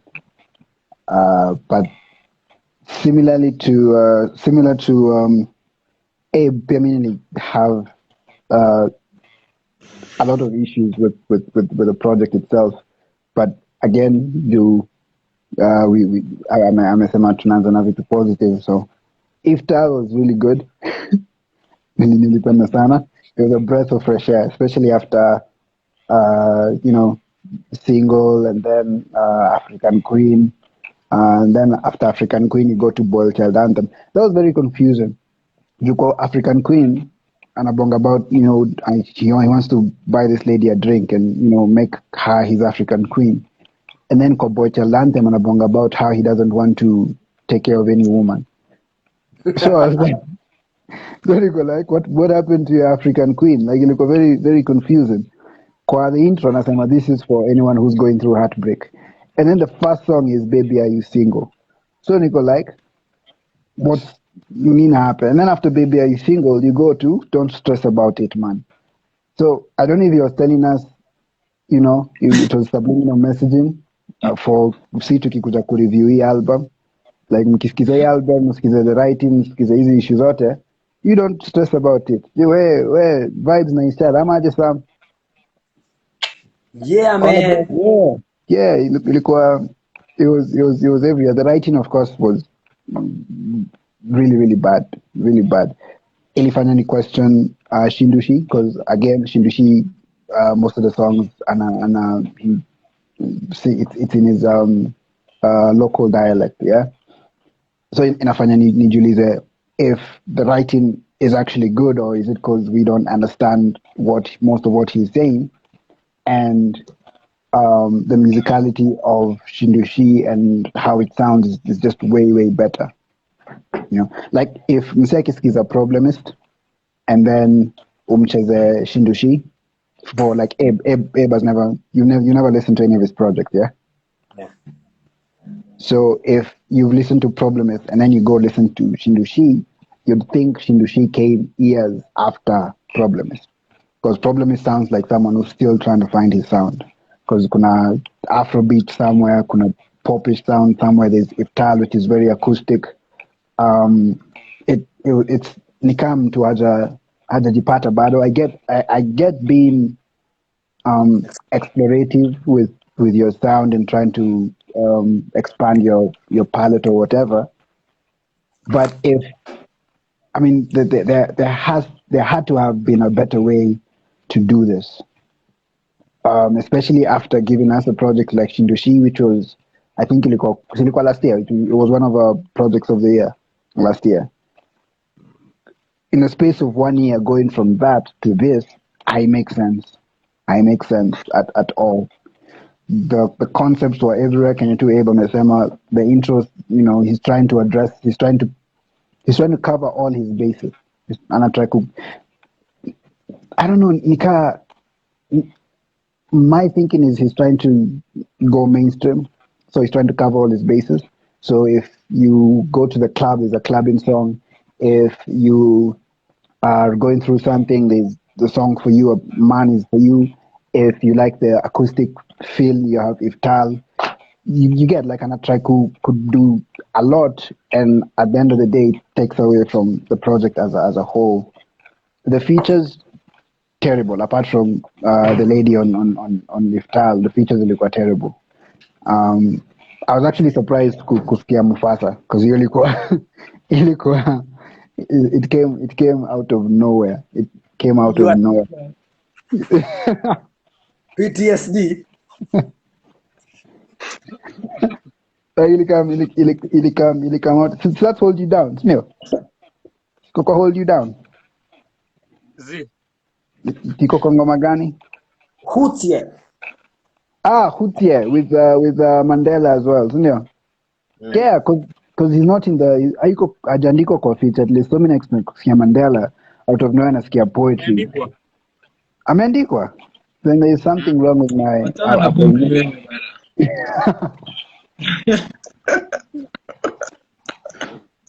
Yeah, Feed Q ako kwa kakitu, sindio?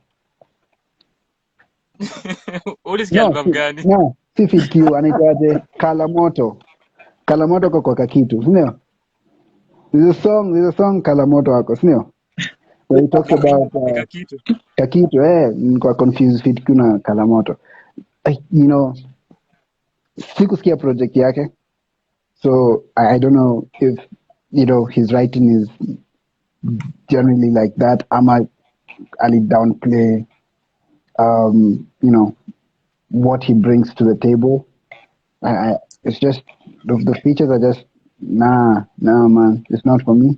And then when Ali tie it back to after he brought it back in the outro, you know, so that has been Problemist. Thank you for listening, Nini.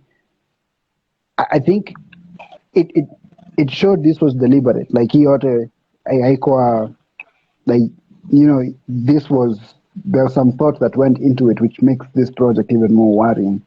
If you say what you said in the intro, and then you give us this, and then in the outro you're like, "Hey man, by the way, thank you for listening. That has been Problemist." Because then it shows how, you know, this is the project. This is when you're writing the intro. This is what you had in mind. This is your contribution to those who are going through stuff, and being when you're those who have been heartbroken, and those, you know, like you get like, nah man, like Z, there was so many. It was problematic.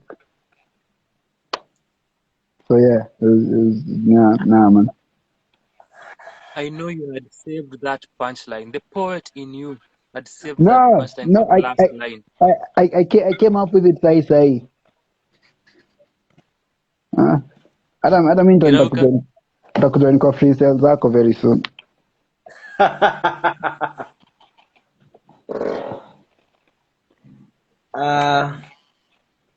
Any problems on your end?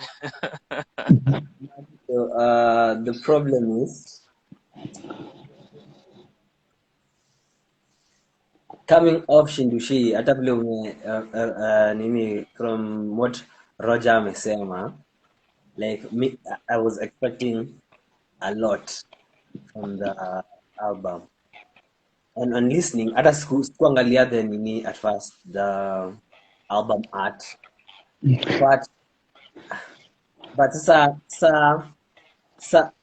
kile ilinisumbua on looking at the album art and looking at the titling of the album ni mbona the Problemist on the album art, the Problemist haina the vowels haziko, lakini the titling of the album the vowels ziko. I would expect you to ask this. I'm not even surprised you're asking this question. So is that one of the problems? You know, like, is this where we start? You know, problem is the first layer. You know, and then the Problemist, like, because Problemist isn't like really a word, is it? You know. So really, yeah, ukiangalia the album art, nyuma ya the word Problemist nakalika kuna mist. So there's a problem what? Mist. Huh? So I was like, this thing is gonna have layers, guys, gonna have layers. And listening to the intro had me worried. Na nanapa hivi Edna amenika worrying.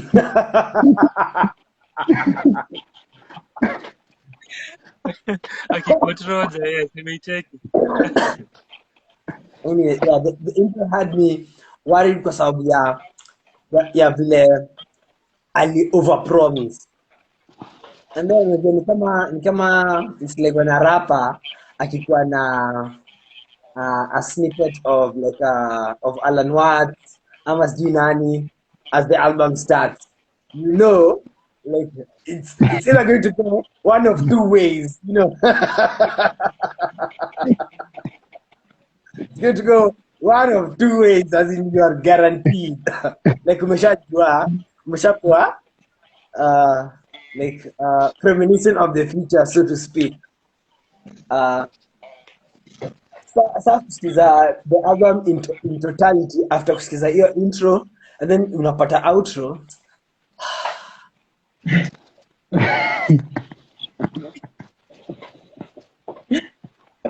You got this. You got this. The problem.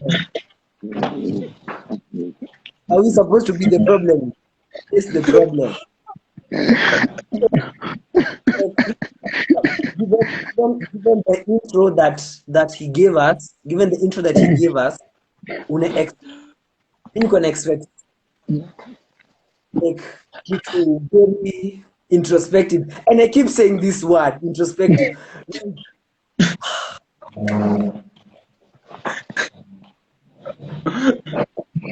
It goes further Sam, aliomit perspective. Go ahead.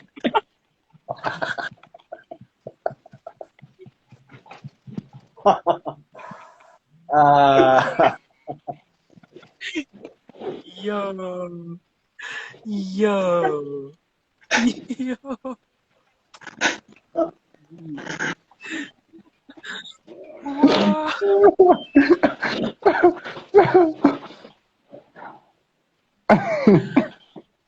Wow. Like what the album promises from the intro is what the album is. And then given the titling of the album, you're gonna feel the titling is off. The problem is, other than I have a problem, a serious problem, you know, like other than the problem song, the it's very nice. Na aina hizo themes amepromise. Hata I wish ingekuwa na hiyo intro. Juu kama ingekuwa na intro, ina lessen the blow that given the writing mmesema, the writing isn't potent, it's very, I want to say, lazy. Like it's like anaandika what anajua, what he's comfortable with, ama what, you know, we've had this before. Anyway, this is nini nyingine niseme. I have a problem, a serious problem. Other than that, Fadhilee sings well. Yeah, he can sing, anajua kuimba, you know. But that is, yeah, like that is why he's a musician, you know. I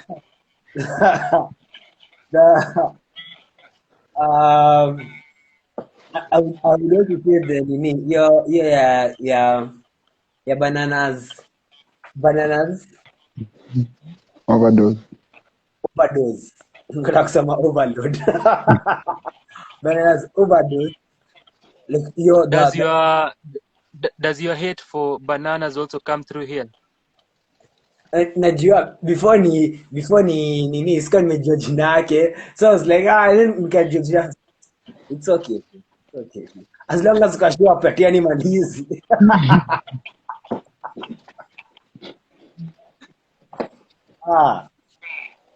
Other than your feature, your feature ilikuwa like a standout. Ya Mufasa nilikuwa nimemfuti, lakini bado ilinistoi kiasi. Lazima mpewe neno.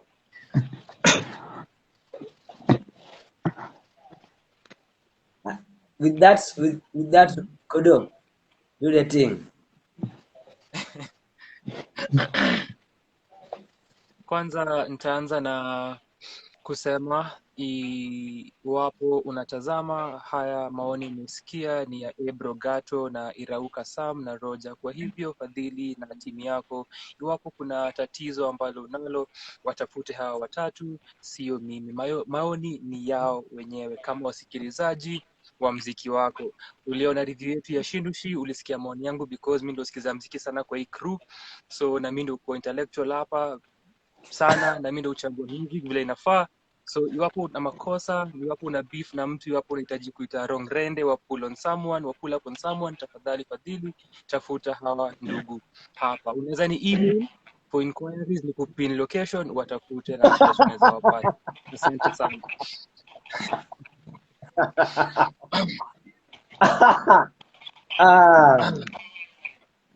Mimi haizi nijua tena. Hata nibadilishe effect.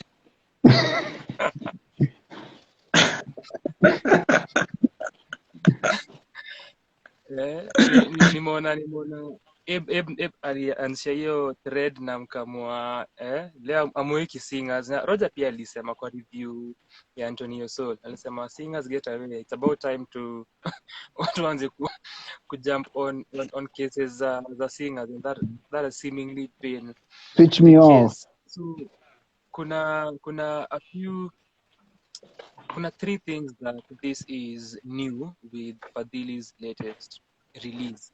Ya kwanza ni the first album haja release under Naxo's World Music. Ya pili ni album yake yenye amekuwa na the most features to date, na ya tatu amebadilisha sound yake.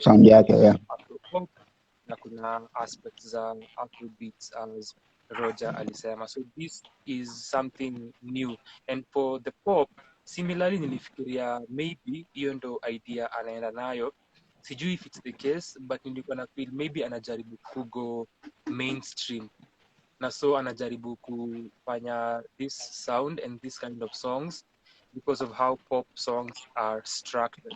But even outside of structure, ni kuangalia the sound as well, because of this is something popular at the moment. But outside of this, alisema kwa that same intro that kile uko about kusikiza ni a refined sound na ni kitu imekuwa within him for some time, as far as sound amekuwa akidai kufanya. So maybe this is time nimewapatia Shindushi, nimewapatia kwetu, acha nifanye hii pia. Maybe amekuwa akitaka kuifanya as not even maybe, but as alisema, this is something amekuwa maybe akitaka kufanya for a while, but akaamua kufanya something else, and this is the chance. But nilikuwa na hiyo thought that maybe try to go mainstream.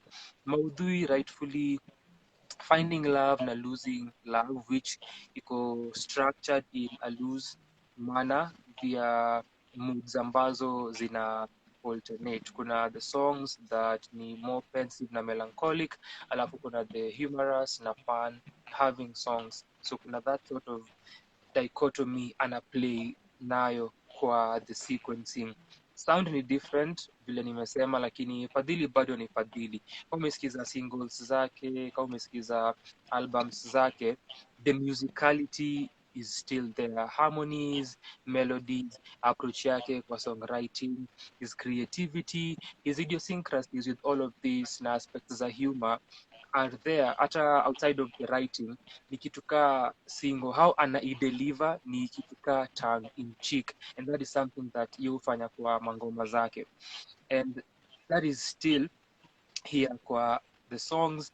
The guitar segments were on point, which is something that as you get deeper into the project, you appreciate musicality yake more. Largely, another thing that when I try to what nimesema with the sound, which ni kitu kipya, ameenda for a lot of with the instrumentation. Most of them kuna lean more towards programmed instrumentation as compared to his previous works, which for some of the songs, I think 3 of them, kuna Man, Italy na one more, sikupenda the drum choices, sikupenda the programmed drums. For Italy in that last segment where it becomes a trap song, that trap transition, I didn't care about the trap transition. Ingedu without it na bado ingekuwa sawa.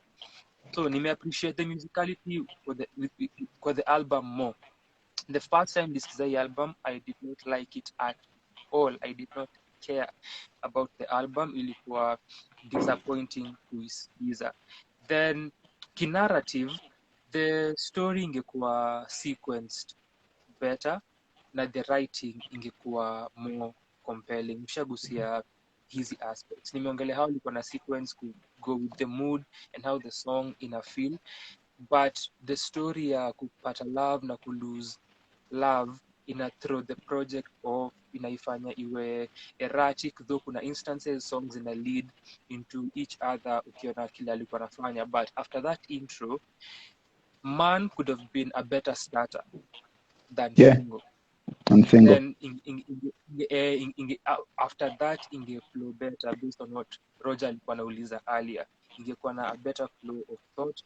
Then where the last song comes in, which ni problem yenye Irauka amekuwa na problem nayo, which is the song that gives us the album's title, where ingekuja way earlier, si place yenye ilikuja way earlier, inge make more sense, because at that point in time it doesn't add much into the story na haina hiyo emotional punch that gives us this moment ya kuconnect that song as which is basically the title track to what the album is. So with that ni idea ya sequencing better and writing more. And kuna a personal story here from the intro akisema, I've also been through this, I've been there as well. And the song Man akisema alidhani, I thought that we could have lasted forever, I thought that she loved me, I thought that she cared, but mpenzi wake ameenda. So you have that song which is personal, then uko na aspects za, kuna hii idea ya no romance without finance, kuna boy child anthem ameisema, na pia alisema kwa I think kwa another song too, hiyo idea bila kakitu, kuna kakitu actually, hakuna romance. So but this song still, that sounds something personal because ame-emphasize, so kuna that thought, lakini vile ame-deliver ni a general view. So while kuna ngoma kama na these songs that nime touch on, kuna a story that nahisi Fadhilee wanted to say ama had in mind, lakini the execution lacked kwa songs, kwa sababu ukifikiria hiyo intro yenye ameanza and then also the outro akisema I've been there as well, you don't get that moment ya kufeel he has been there, ama how feel that emotional intensity through the songs ya kuona, oh, this is what alikuwa anasema kwa the intro, this is where Man is coming from, or ilikusia, because ni just a tiny part of the entire project. Na feel ni something ako yet kuexplore, maybe hana, because unajua pia when you get into music and expressing yourself, you take some time before unpeel na ukue vulnerable na utell certain stories. Ina feel ni kama ana chip tu kidogo, hajago fully vulnerable na open with this project, and maybe people inspired na, as we've said, getting kufanya hizi just quick or simple pop songs that zita reach a mainstream audience. But hiyo ni thought nilikuwa nayo when I listened to Man na the intro na kila alikuwa nasema that he's also been there. The sound is not as refined as alisema because kuna slight mixing consistencies. African Queen ilinichanganya kwa sababu ya, again, the flow of the story. We are sitting here, anaanza kuongea, are you free tomorrow at this time, akasema 3 coffee no cream etc, then anaanza walking towards me sana, okay, nashangaa,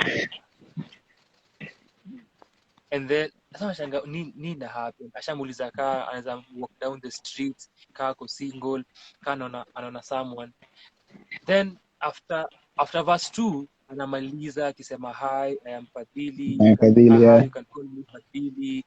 Najiuliza what is happening here writing wise in that song.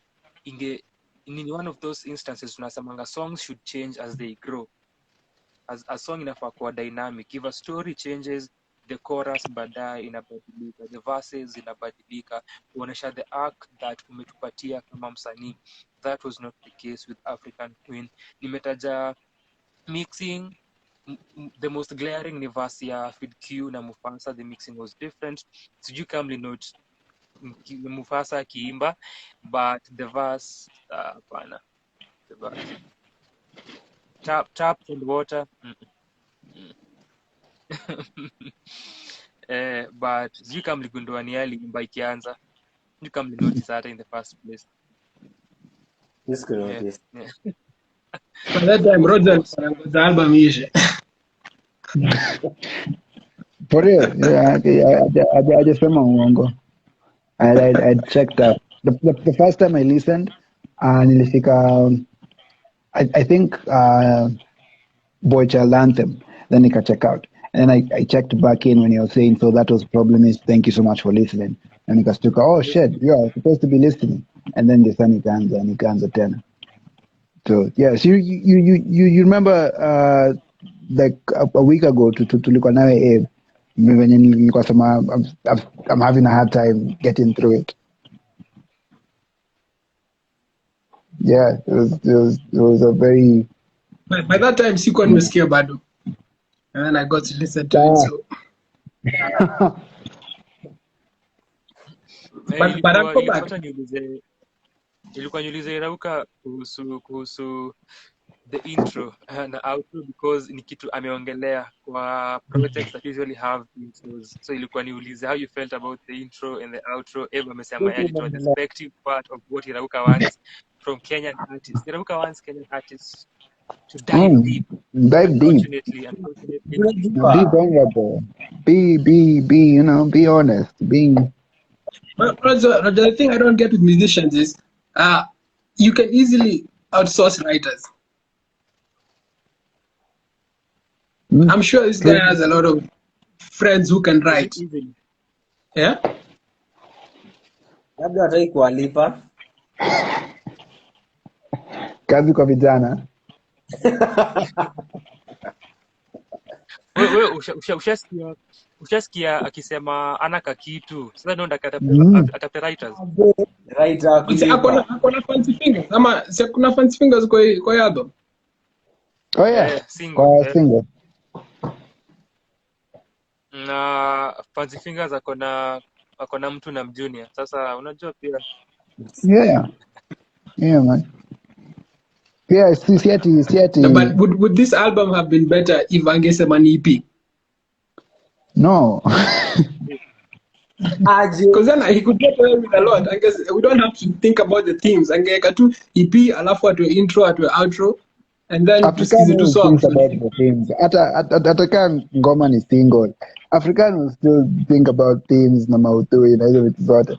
So no, there's no escaping.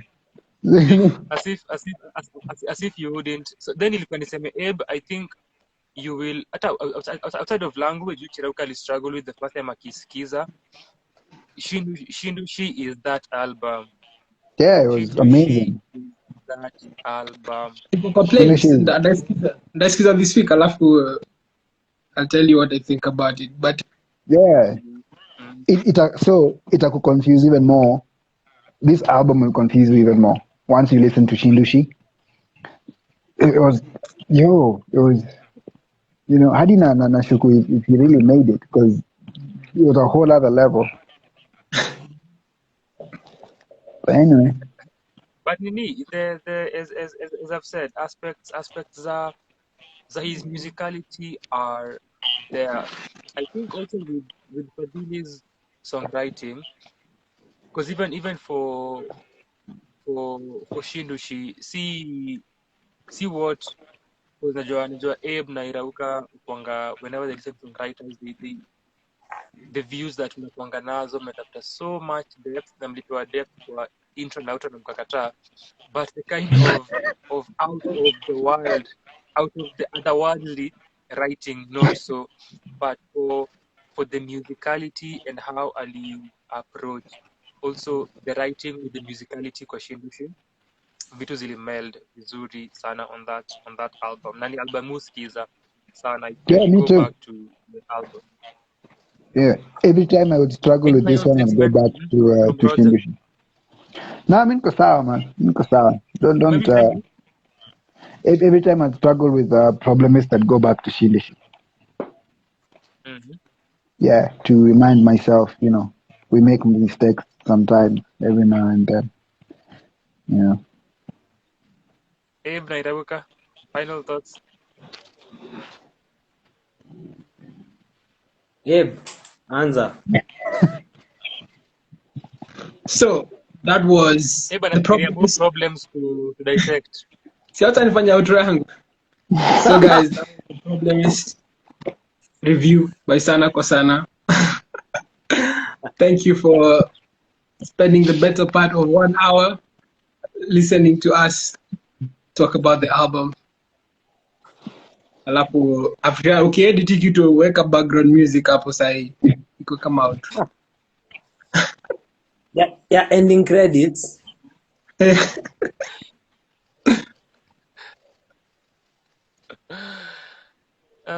Irauka. Ni hayo tu kwa sasa.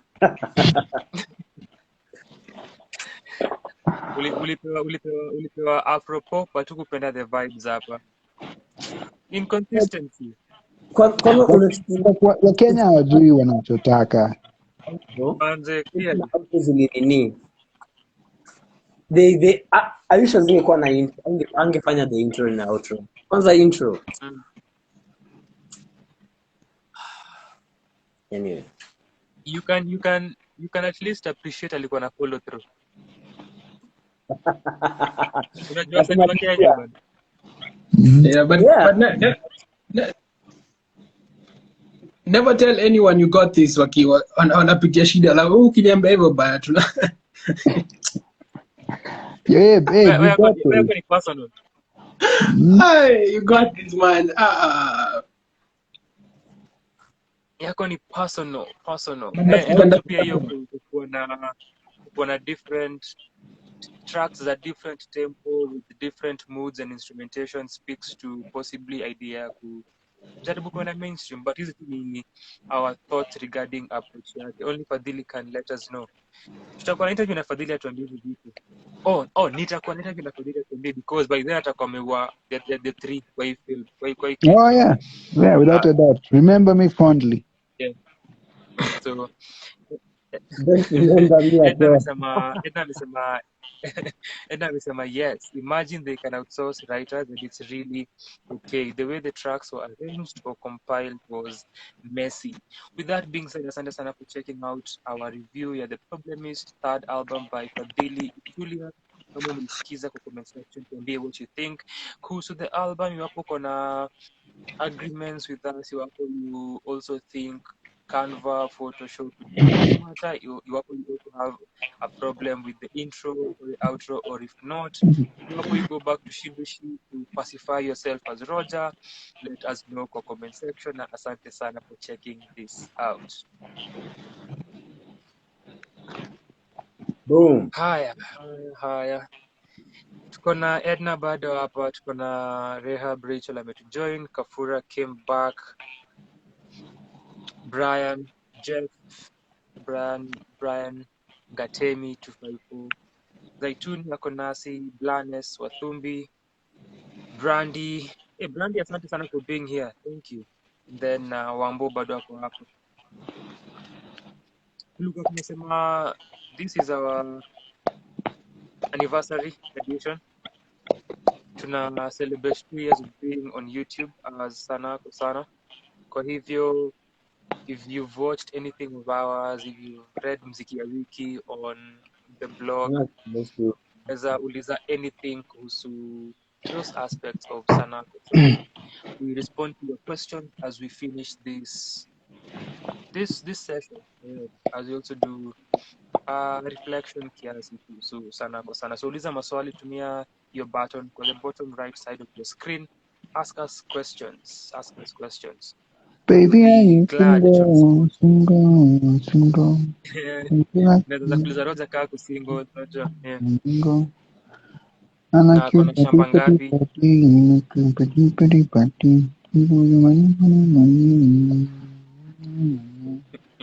Move like you don't care. Talk like you don't care. Like you don't no care.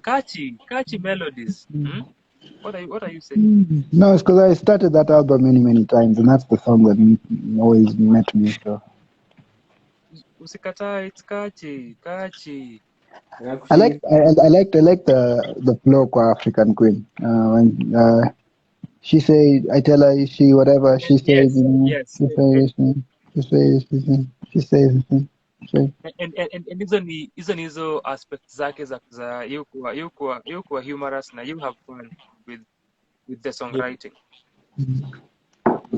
That's the problem.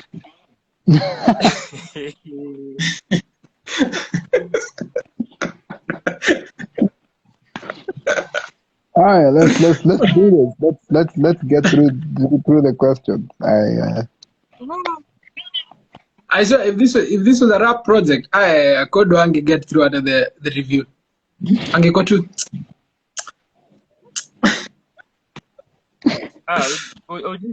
mi ndio nini kwa hii nini mi ndio voice of reason kwa hii kitu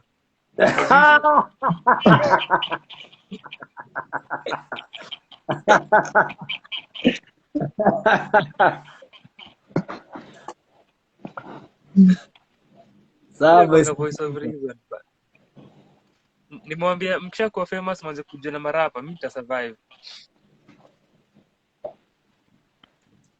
because of Yes. vile nitaambia msanii kazi yake ni mbaya nitamconvince nyewe uko na point ningefanya hivyo na hivi for Abe only one sentence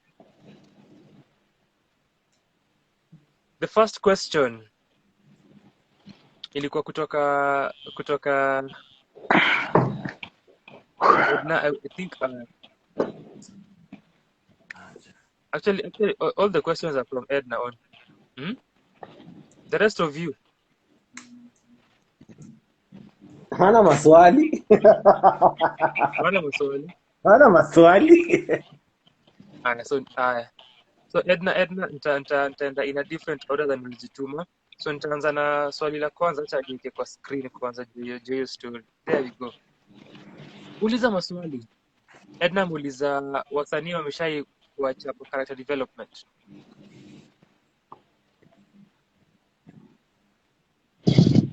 Bila ukaroja. What's the context? Like like mziki yao ni mbaya sana hadi you wanna chop your ears off and that type of character development ni as will happen with Fadhilee after our review. Oh yeah. See there was a time ilikuwa last year when nilisema sisikizi Kenyan hip hop tena. Ilikuwa last year 2020. I think ilikuwa. Yeah, it was last year. Last year. Yeah, last year. When I said no more Kenyan hip hop was rappers. But it's okay. Yeah, that's an answer actually. Ulipitia ukasema I am not Nah, I was not more than half the year. Yeah, so now originally this was meant to just be reviewing hip hop project. Ndio long ukabadilika. Hey yo. Hizo dread zote zingekuwa zimedunda man. Like if you're just doing hip hop projects peke aye. Abe. Who's Abe? Development. Mike with the G. Kuna reason to be a different alias.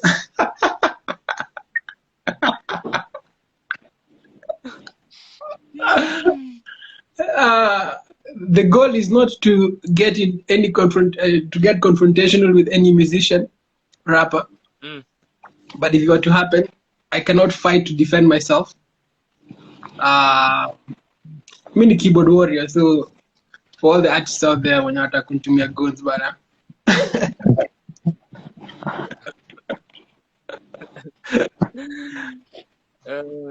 Sasa at least mmejua how mnaweza attack. Irauka character development. Character development tumechapwa na hii mziki yao mazee. Hadi sasa what else unajua? What else? Unakuwa unasikiza mziki, mtu ameshinda akisema vile amemanga dem yako.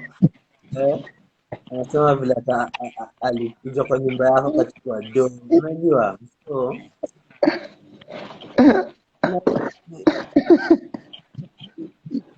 Wanna get personal? mazee jo. Wengine wanasema watu wana self drive. Ama rapa hawa. Na nimerapa ni huko. Anyway. Character development inasema mimi nimechapwa mostly. Kwanza tukianza vile tulianza na nini? Sikiza hip hop yake. Hiyo ni character development.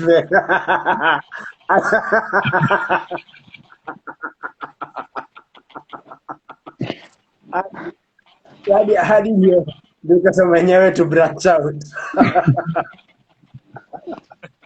Ile tu Roger amesema. Hatungeweza man. Mimi ndio character development imenichapa kabisa. And for Irauka ukiona our live last year such a time, though ilikuwa on the 29th when we were having this celebration, nimeshare a snippet of that video earlier today. Alisema how I become less of an active listener because there's not much to be active about when it comes to Kenyan music. For an active listener, akaanza kureview ikadidimia because amegundua najiumiza tu ya bure, so learn from listening to Kenyan music not to do that as much. Maana siku hizi ni vibes, as you can see here from his reviews and from his takes. Then tukianza pia Irauka alikuwa amechangamkia ma reaction video ambayo alikuwa na excitement kuzifanya, bado ako nayo kiasi juu ilikuwa tufanye na sana nikamwambia zi na pia actually ilikuwa reaction videos za ciphers. He wanted to do ciphers so bad. Go watch our Hennessy Cypher 3.0.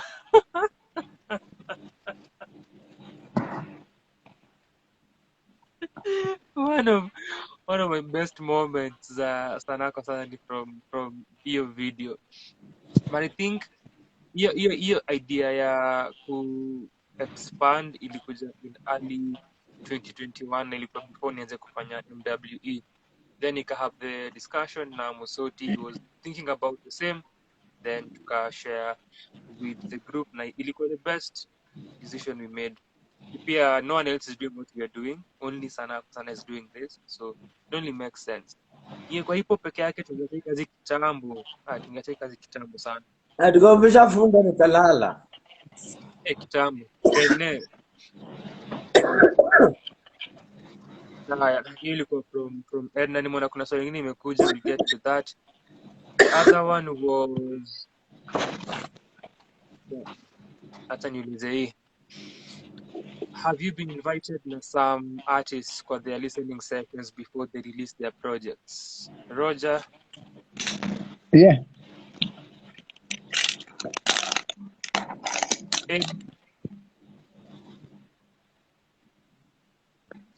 Of course, but I don't. It's not artists I've reviewed before. I've done less than 10 reviews, I think. So, and hizo reviews tumefanya zingine. I don't think Calligraph will go out of his way to invite me because atanijuaje.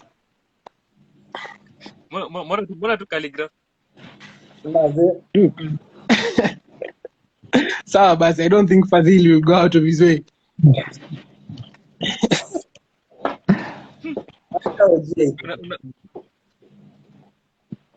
Unasema Calligraph na ulihead on Boomplay kwa hiyo review. Irauka umepewa invites na wasanii? Hapana.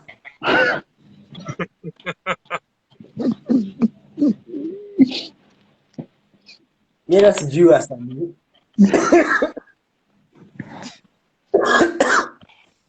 Irauka, haukukuwa listening session ya From the Margins?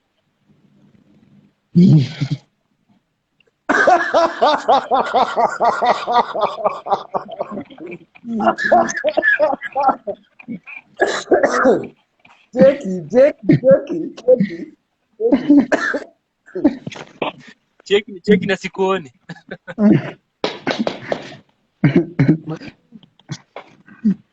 Nilikuwa kuuliza kama nimeinvitiwa. Ulikuwa na manja wasanii wengi.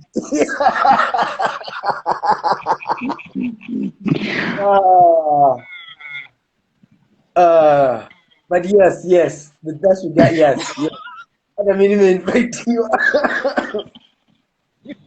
Hata nyongo mazee. Hiyo ni kuhusu watu kuitwa listening sessions. I think that's the one that tumeinvitiwa as a group. Yeah. Unaona hiyo Not even really actually, because ilikuwa individuals tukajipata huko as a group, but hakuna people who've called us. Don't najua kuna artists who we've conversed with, wakasema they will do that when they have a forthcoming project. For me imekuwa wasanii kunitumia kazi zao, kunisikize before and na nipeane feedback. So yes, but tulisema towards the end of last year that we'd love to have such sessions na wasanii before release projects zao, kuwa part of hizo listening sessions, kuona how they are, just basically experience that. Kwanza people projects. sasa tunajua wasanii hawawapendi, so itabaki tu Itabidi wametupenda. Itabidi wametupenda. Tutawaambia tukienda nini listening party, tutabeba keki. Nani hapendi keki? That's a good one. The other question from Edna ni, how do you keep up with all the music that is released, especially wale hawako mainstream? What are your resources za za kudiscover new releases? Irauka? Resources zangu ni African Kodo, also known as Sanaa, also known as direct deposit into my drive.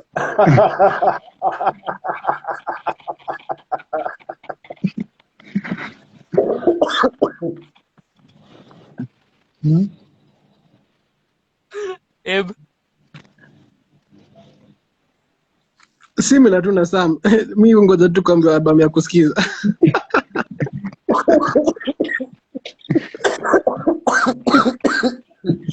Bana jo.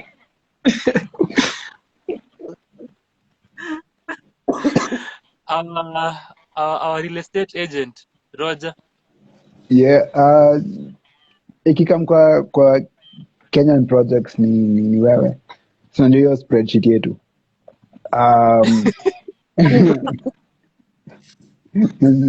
This spreadsheet yetu. The Microsoft torturing people since 1990. Hiyo spreadsheet yenye ni very comprehensive, lakini every year Irauka will mess up his top list of projects every year. Yes, no, you don't mess with tradition. Kwa top EPs zake alikuwa na project ya Mugunda ya last year.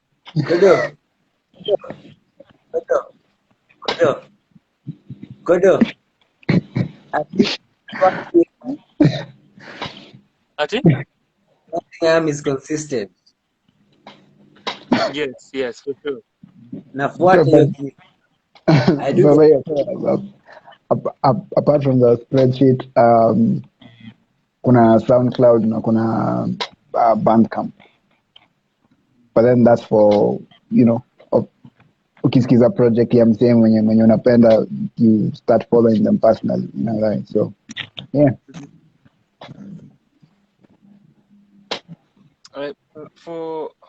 For me, I am Unapiga na wasanii. I am a digger. Na hiyo kuna masimu unapiga na masimu na ndio ni aje. Naomba kuna projects. Ni drop leo usiku. Karada. I dig a lot. I dig a lot. It's what I do. So na huwa na end up nimejua kuna a lot of projects from different artists. But because of Mziki ya Wiki, then kuna projects of the month that new albums nimesikiza during the month or EPs of projects. So I have to constantly kuangalia hata kama ni Instagram, kuangalia Instagram, Twitter, then now the DSPs, and just looking for music.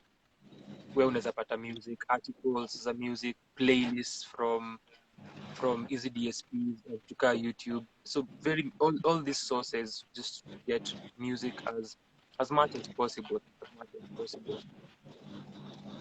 And I usually prefer hata for kama Mziki ya Wiki vitu obscure. You won't get the music that I feature anywhere else. Or for our reviews, kuna only artists that you can only get reviews for kwa Sanaa, and that is a guarantee. Kulikuwa na nice na Blanes ame come through. Haya. So is this different from what alikuwa muuliza earlier? Acha ni confirm kwanza. Because ni check but nipo ametumia hiyo button ya maswali. Kumuuliza what albums or projects would you recommend one to study to better their writing, particularly from a content and or thematic perspective? Beautiful question. Tuanze na Abe, then Roger, then Rauka. It's a very relative question. It's a very? What albums? I guess it just depends. It depends on what you like. So, kama unapenda rap, study the greats and what they do, but then practice. The only thing you can do by that. Advice. You got it. You got this. You got this. You got this. And then have the right friends, man. Ngoja kiasi Abe. So if sijui bado ako hapa, really yes, Blanes bado ako hapa. Blanes, big up. Blanes Wathumbi, big up Wambu, big up Zaituni, big up Edna. Blanes, as Abe anamaliza response yake, confirm if you mean Kenyan projects or generally. But Abe endelea. I'm assuming when I mean generally, because if you're going Kenyan, man, would have struggled some with regards to some genres. Yeah. Roger. Unairuka na baba imetoka.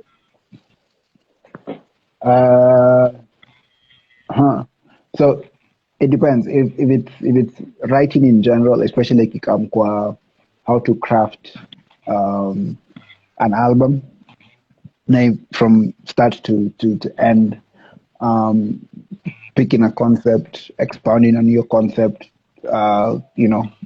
through the songs now could produce a solid project. When it comes to Kenyan artists who do that,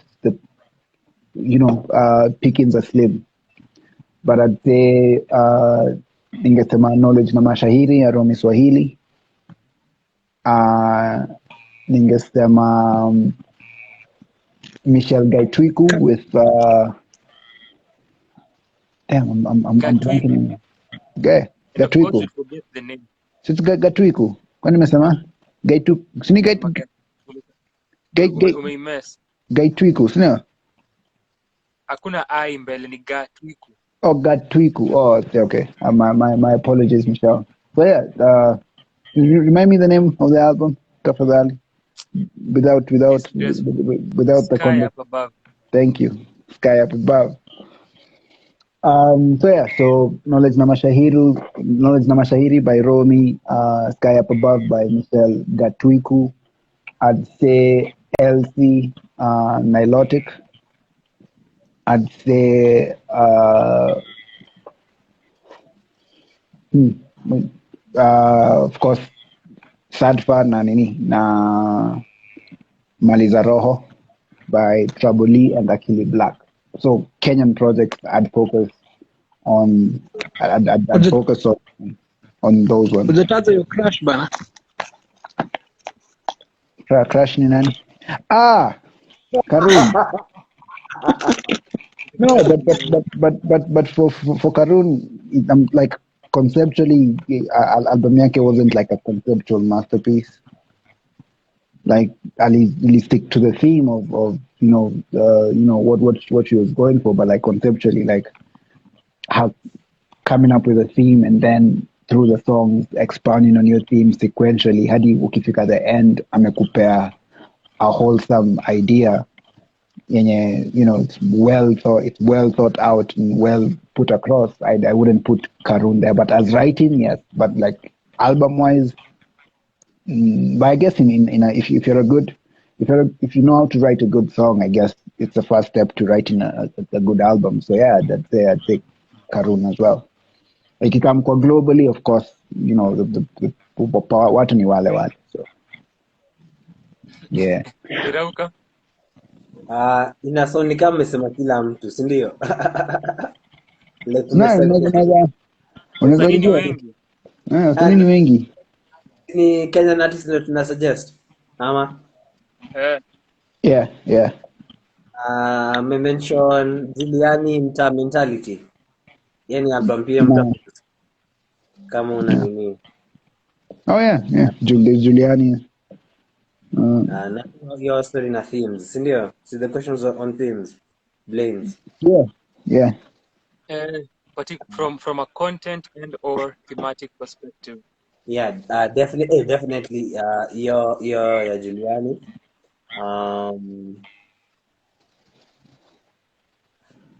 Mention zile ningetaka kumention, mention Fadhilee. Mimi ningesema Fadhilee project zake zote. Hadi singles. Kila kitu. Hadi unreleased. Hadi ukipita naye kwa street mwambie kudrop ya bar.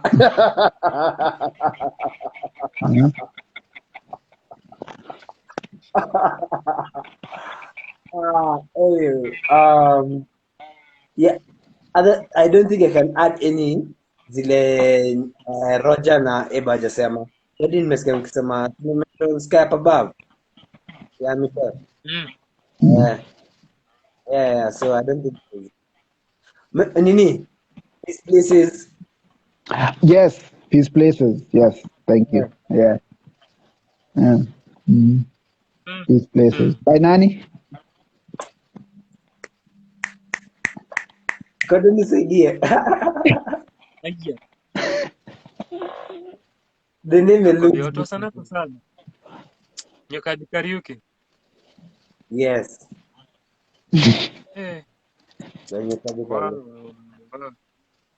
But so yeah, with blends with those that's a good place to start. So because ukona singers na ukona rappers, although the rappers ni Romy tu na Trump, but na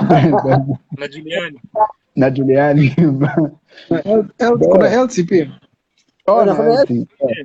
But LC is a rapper singer, but yeah, maybe. So yeah, so you have these are projects that they're a good place to start. Outside of what na interestingly before the live nilikuwa nasikia Sky Up Above. Right. It's Sunday. Well, what else are you doing on a Sunday if not listening to Kauski Michelle? Yeah, bana. What are you doing with your life? Nitaongeza Tawasifu ya Moyo na Anka za Njoki Karu. Hizo ni EP zake mbili.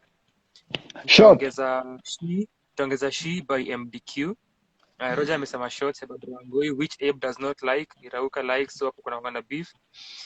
Nitaongeza Potra yenye mshamsha mention zote julikuwa niseme Sadfa, Old Roads na Telos, then RKNM, alafu nitasema Eriko Inaina twende. So hizo ni from a content and thematic perspective kusaidia with writing. I would also say Maya Von Leko's Maya in the Big Sky. Oh, oh, even in musicality, because that project was, yeah. And So tumepea Blanes hip hop na singles like wamesema general hip hop projects, ones where the artist also showcases their identity through their music. Hapo hip hop tumekupea tu Juliani, Romy na Tra. Elsie. LC Wada! yenye I'm sure Ed you've never gone back to. Dude, got nilisikiza 3 songs earlier this week, man. Nilirevisit hiyo verse ya I don't Diana Chords. Najua we know why you like that verse. No, I needed to be traumatized again. So also Blanes, ukipata time, check out our hip hop reviews for more on how artists tackle their themes and how they go about their writing. That's idea pia with perspectives za kuapproach uandishi. Then the other question from Edna as we get to the end, which is the last question. Kuna time ushai feel to give up? How did you get through it? Irauka tuanzie hii.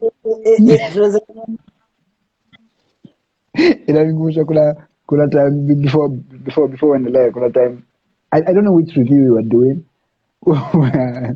Some says that kila time mkodo akituma email Nikumbuka. ilikuwa review ya project gari because he ended up liking the project. Yeah, he did. Irauka, do you recall the project? Savara. Naiko ya Savara. Ilikuwa ya Savara. I think ilikuwa Michelle. Zi. Haikuwa Michelle. Ilikuwa ya Savara. Silikuwa Kitu alisema this year, a few months ago. Savara. Michelle was last year. Ni zimerudi. Unaargue na mimi? Una question memory yangu. Ilikuwa ya nini? Hebu tuambie basi. Mkubwa mtu ilikuwa ya nini? Ilikuwa unganisha. Ilikuwa unganisha. Unganisha, yeah. Ilikuwa wewe.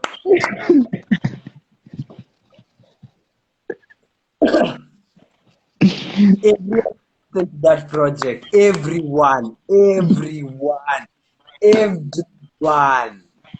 Even I'm going to listen. Hebu jibu swali basi. Come on, say give up. And how did you get through? How did you get it? So you give up. What like the day just before the reviews. Mujuliza yeah. I have to collect my thoughts. Yani and then I'm like I'm alone on Tadedi, you know, like I pray for death and on Kidedi, then I won't have to review because like I'm trying to look for things to say that are not negative because I have not enjoyed the project. Lakini pia najua like it like msanii sote aku put in effort, you know, and I want to respect the artist's effort. But so how do I push through it? I push through because Kodo never cancels. So I have to do it. Like I just have to. Like nilisema nafatikana. I cannot lie. Unajua. So I toughen up and natekelezea. Bwana Mike with the G, with a few reviews in.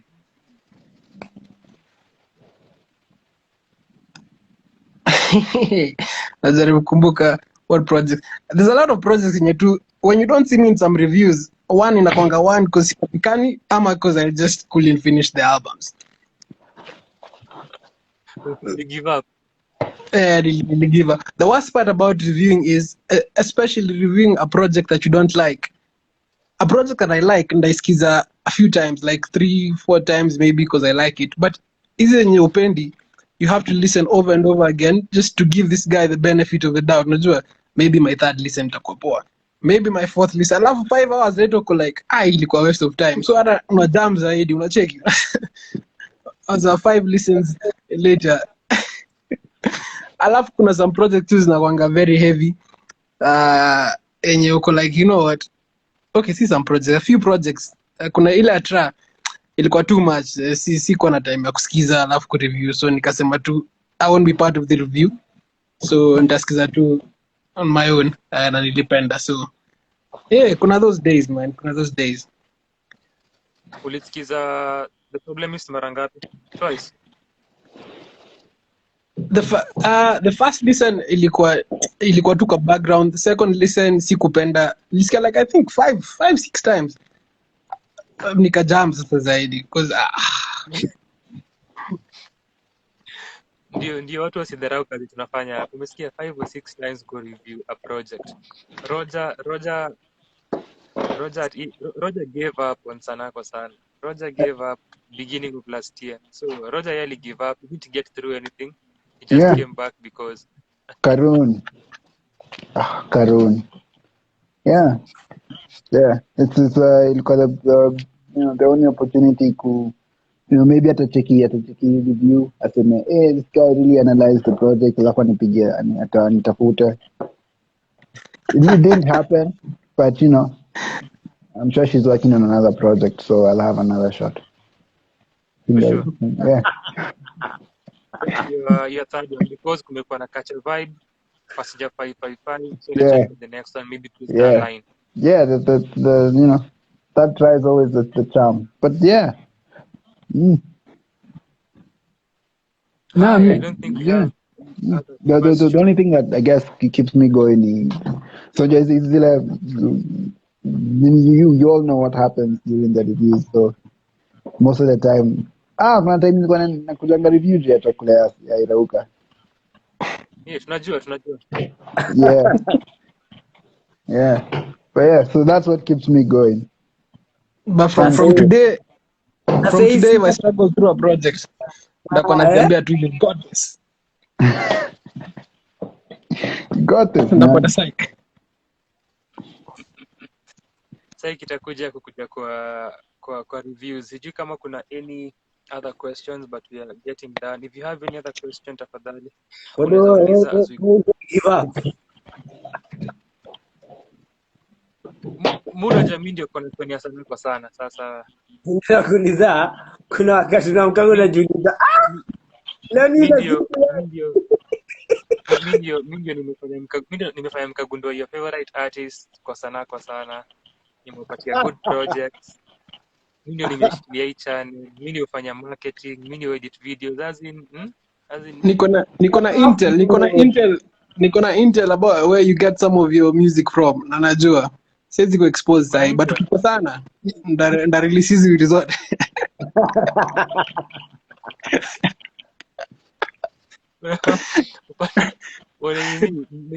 mail, email, ukanika 20 new project.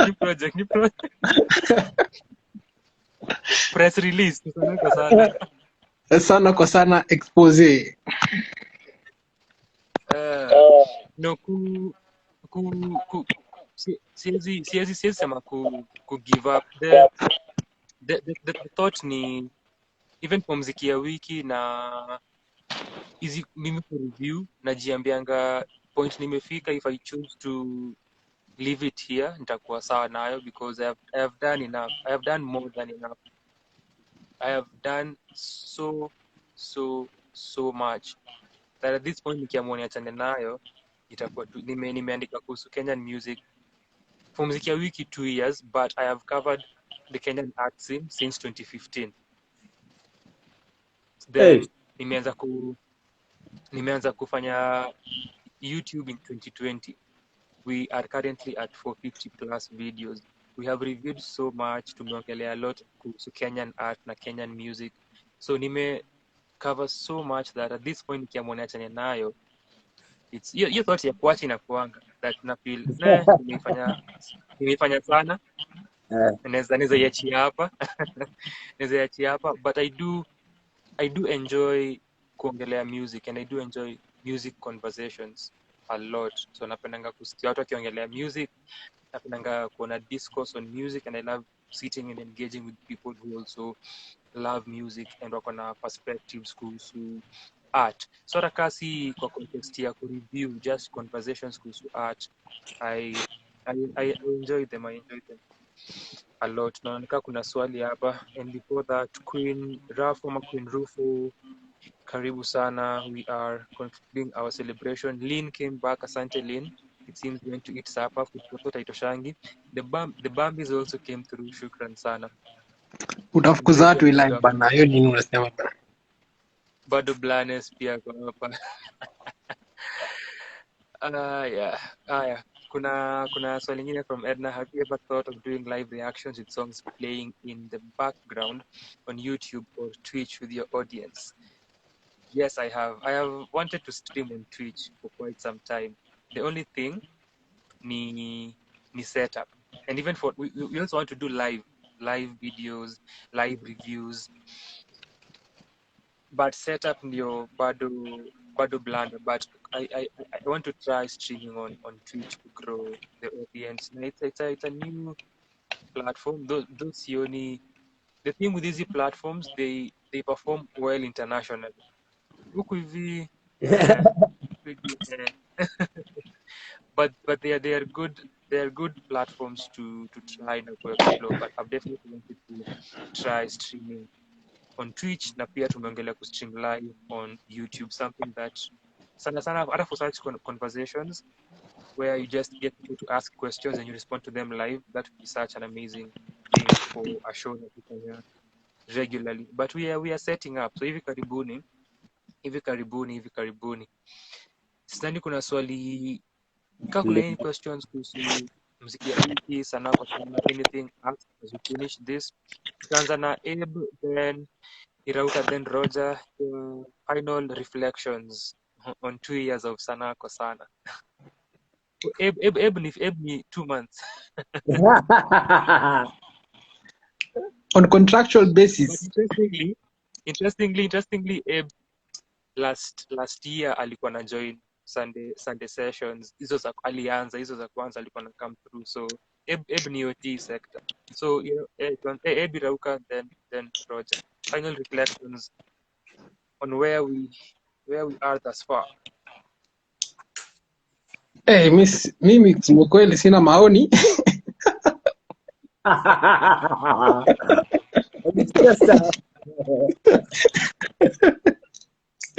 Kwa sasa sina maoni.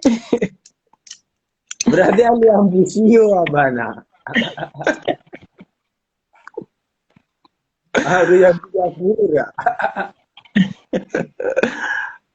Wewe bana, mimi sikuwa nimeprepare speech. Irauka. Mazejo, mimi sikuwa dhani nitakuwa hapa hadi saa hii.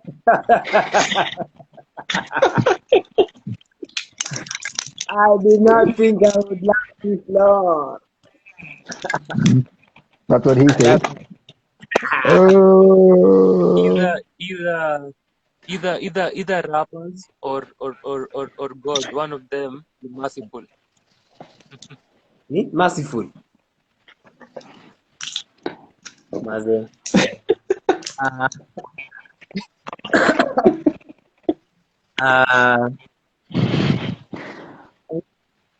I am glad that I am part of the journey. Juu discover really dope artists, which you'll discover later on.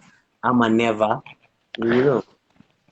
So glad for that. Bwana Roger.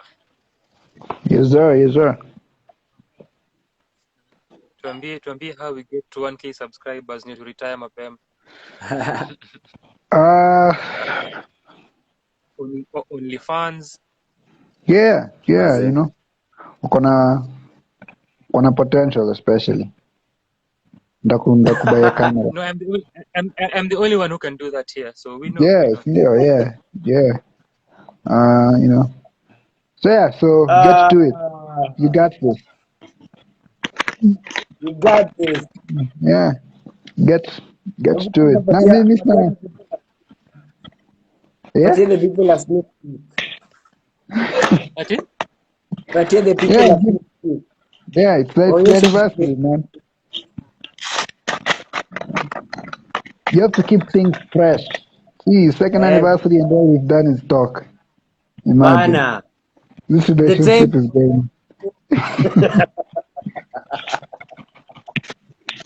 It's time to act.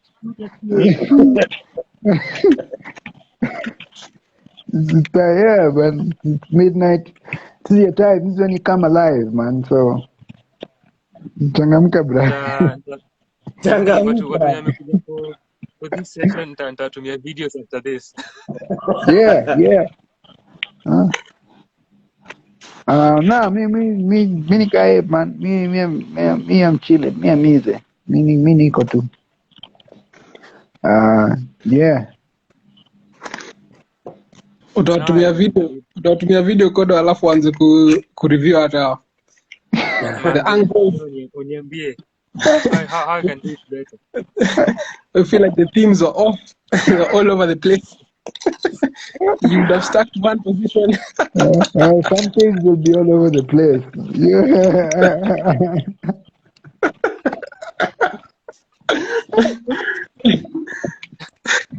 You have to. Babu anasema looking to see if he can start his harlotry career. Wait for it. Ai, mali imefika. By any means Haya, necessary.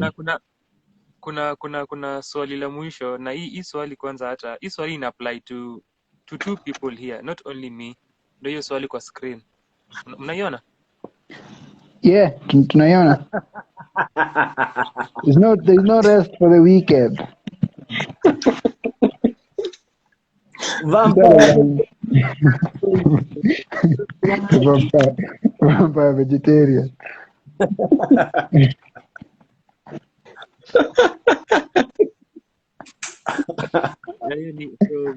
From Edna, African analaka ngapi? That question applies to two people here, Edna. Sini peke yangu, two people. Who else? The two people whom it doesn't apply to are at the bottom part of the screen. It's a metaphor. Kuchini hivyo.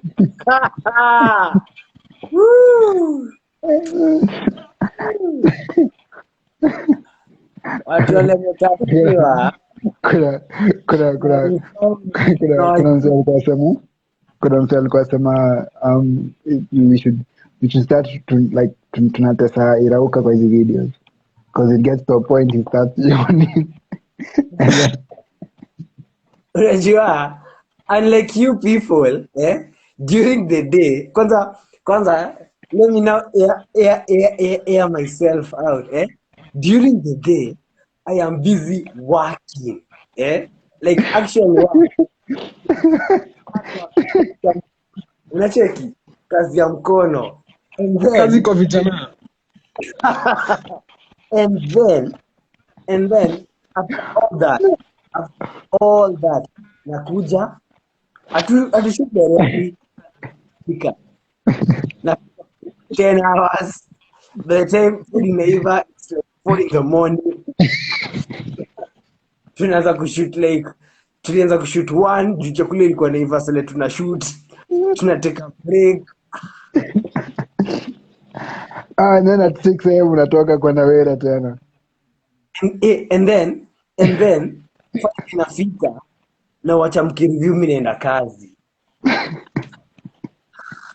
Hata wajui, man. I go through it. But yeah, she was saying we should be kinder to you. At least tuanze mapema. Yeah. We'll try. Tukishapata studio. Also you didn't see Mosoti back tukishapata hizi vitu. Alisema mafans amewasalimia sana na wapenda. You'll see him very soon. For now Yeah. tumependua serikali, but hivi karibuni atarudi na mtaanza kumuona. Irauka your message imesapotiwa na nani hapo sana. I know you preach that a lot. Fuck. Can I double tap the message? Yeah. Fuck capitalism, mazee.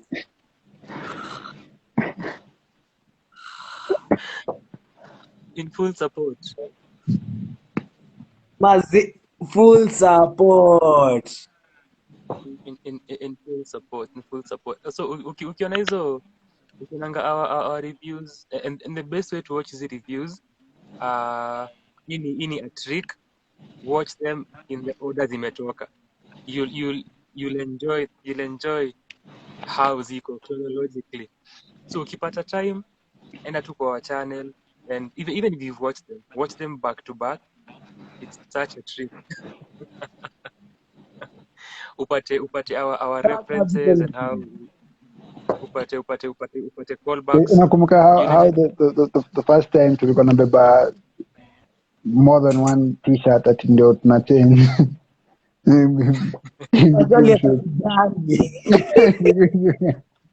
Putting the work. It's musical, like screw it.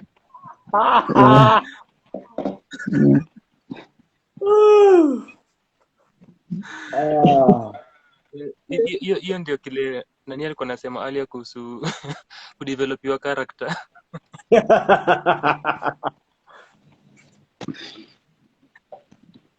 That is what Edna was asking about.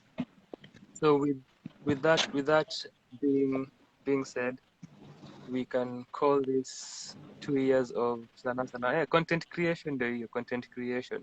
So is it reviews? If you get time, the watch chronologically.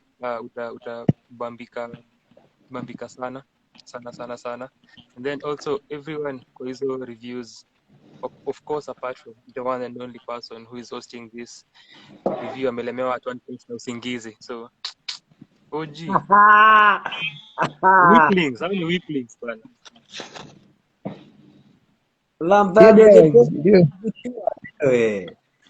Your day I was on med. Your day I was on medication. So, you know.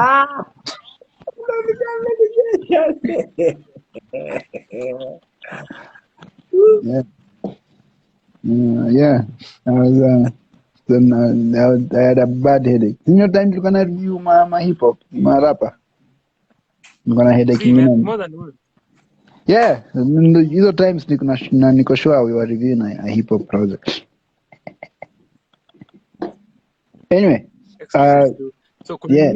Before mtoke, mkona songs za kurecommend for today as we conclude this. So nilikuwa nafikiria tunaweza tuifanye Kenyan songs. We've done Kenyan songs for the past 2 weeks. We can do Kenyan songs. Na zikuwe, if you can remember any songs that zime stick out to you over the past 2 years that unaweza recommend, that would be amazing. If not, inaweza kuwa any Kenyan song. Okay. So, mi naanza na Barbara Wangoi.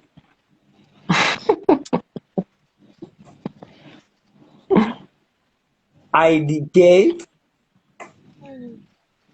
na Kanyoni. The number of times we recommend yani. Tumesema we umeshapeana criteria, mimi nafuata criteria. Hujasema ati tosha recommend si recommend wewe. Wacha mchezo. Put them down.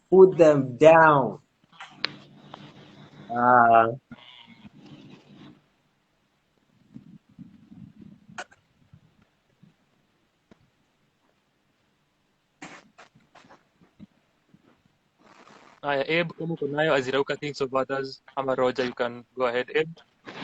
Blinky Bill na Lisa Odwor Noah.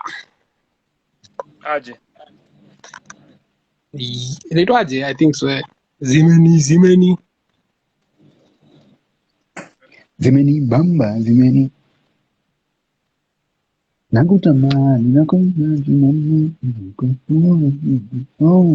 Out of the projects that tumekuwa a part of Abama that tumesikiza for Sanaa kwa sana, kuna any songs from those projects that unaweza recommend? Ninge-recommend the entire Nilotic EP, but Ahsante stick to of course. Hiyo ngoma bana.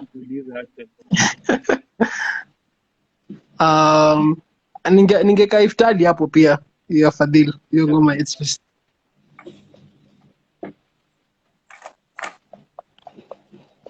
Unajua kwanza ilikuwa niseme time nilisikiza hiyo ngoma nilijiambia all of us will love that song. I knew it.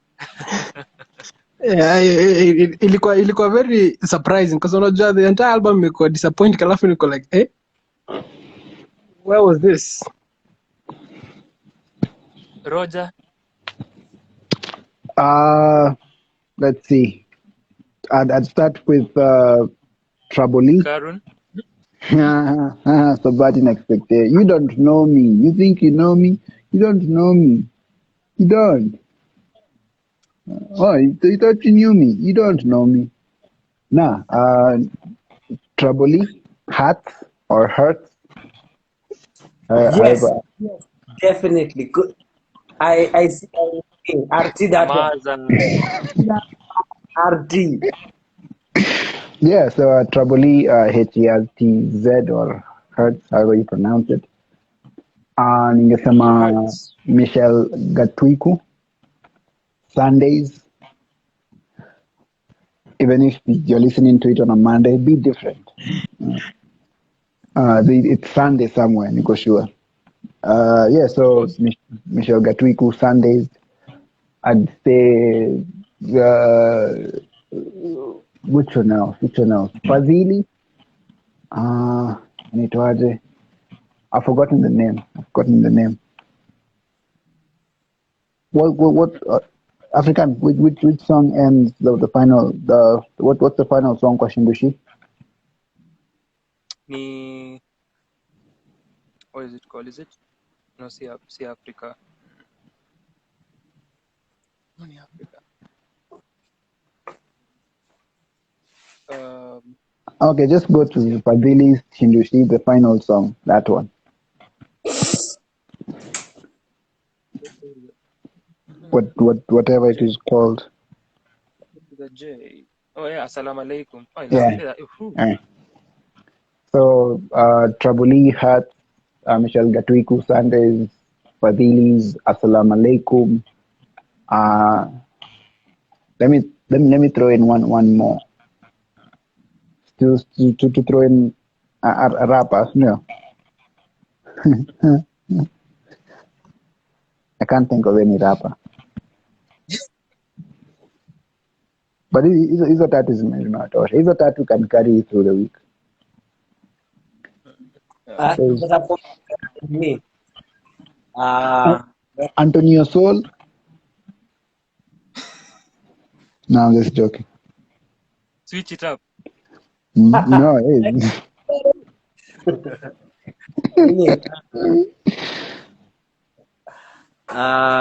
Leko unganisha ole interlude hiyo ya Sero.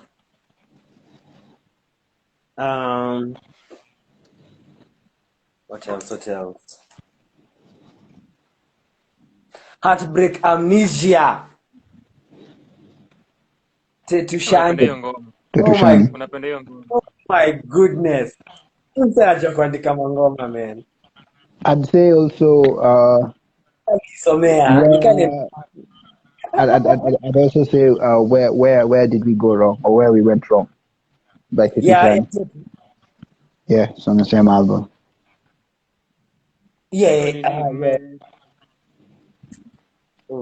Last week Irauka alisuggest Leko yaunganisha. then kulikuwa pia na recommendation ya hiyo nini where did we go wrong. Just repeating songs. Basi umesema Criteria gani umesema nini zile zime stand out throughout the years, the 2 years that we have been reviewing? Mbona unanijudge? Sasa ni yote yenye mmesikiza bana. Yo, Madama, my phone is going off. So yeah, Shukran Roja. mwe mulale salama kwa wenye analala. African sisi tutaonana after this. No, I'll be waiting for you. Alright, tunajua tu. I'm coming through. Alright, good. Haya. Meruka najua nimeweka past your bedtime. Mnaweza enda kulala sasa. Mazejo. Nilikuwa nimempoza man. Yeah. We have lives during the day.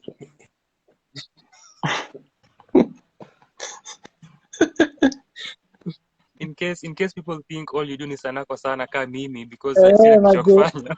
Unajua kuna life. Ndio maana ulali. Kodo anakuanga na live during the night. Umeona double entendre hapo.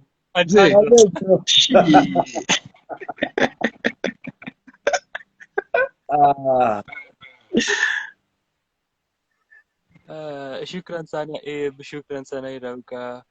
Asanteni sana for being part of this celebration. Let's see kama tutafika 1K kabla mwaka uishi. Na asante kwa wamekaa kusikiza hii nonsense for 3 hours, 2 hours. It's been 3 hours. Manze. Asanteni jo. Happy anniversary. Ujambiwa maji. Shit. Maze. Zilikuwa tukianza actually from Kapura, Wangu, Edna. Of course, Kafura lazima kwa hapo. People of culture. Hii familia yetu. Culture people. Wazi. Good morning, good night. Bado endelea kufanya kile ufanya. Si unajua tu. Baadaye. Wale wako hapo hivi kwa Irini jo. Thanks for tuning in. There goes.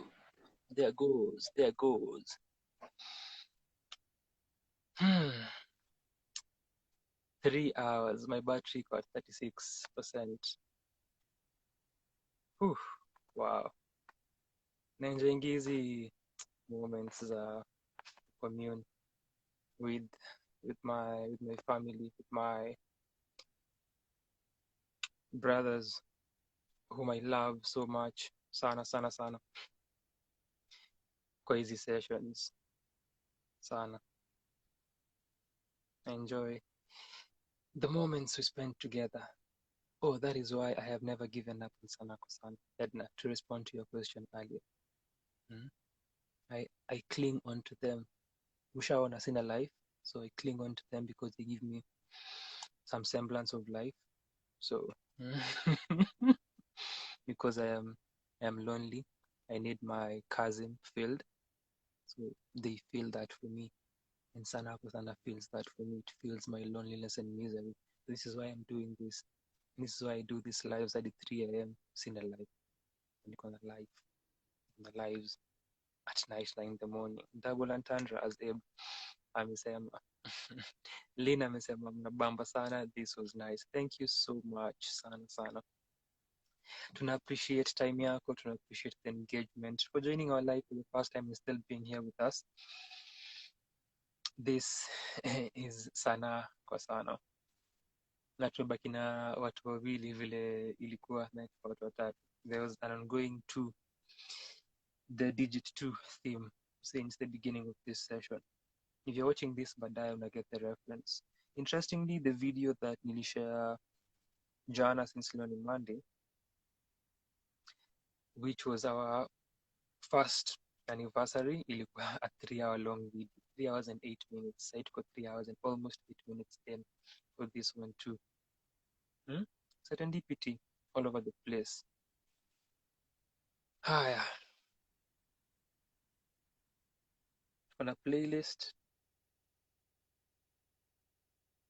with some songs here.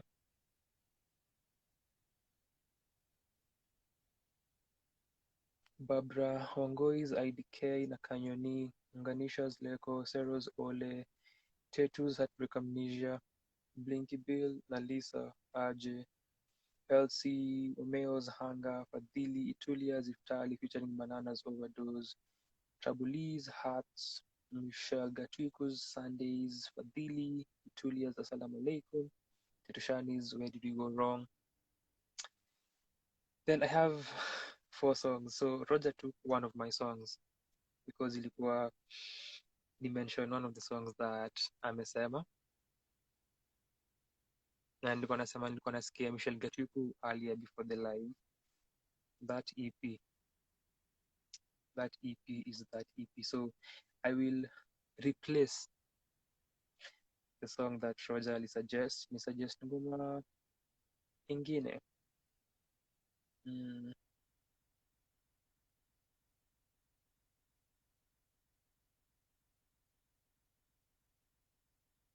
Inge make sense kange for that song. Maana nimechagua, but my songs are 6. Jack Muguna, Eston na Viken, Fadhilee Itulya's Wasiwasi na Njoo, Michelle Gatwiku's Soleil na For Her. The song that Roger litaja ni Sundays, ilikuwa ni Seme Sundays. Naona Tetu amefeature sana na Michelle na Fadhilee. And for the year, as I was thinking about hizi songs za kusuggest leo, those songs come from projects that stand out for me the past 1 year, 2021 especially. So Jack Muguna's Journey of the Soul was my best album of 2021. Fadhilee's Shindushi ilikuwa kwa hiyo list, I think my top 3. I think ilikuwa River. Yeah. Okay, so sure, but possibly, but I think Fadhilee was second, then Jack alikuwa first. River MDQ ilikuwa mahali. Then Sky Up Above was my top EP of 2021. And that is our lineup for today. Sanaa kwa Sanaa, 2 years on YouTube. Thank you for your continued support. Tunajaribu sana kufika 1K subscribers. Testing ourselves kuona kama possible.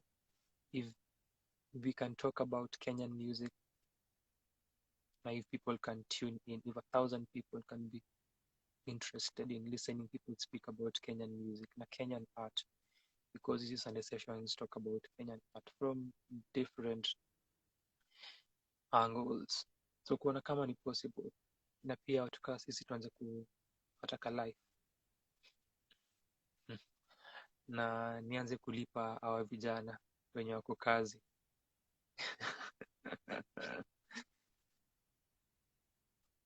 Tumefanya 2 reviews, Fadhilee's latest release.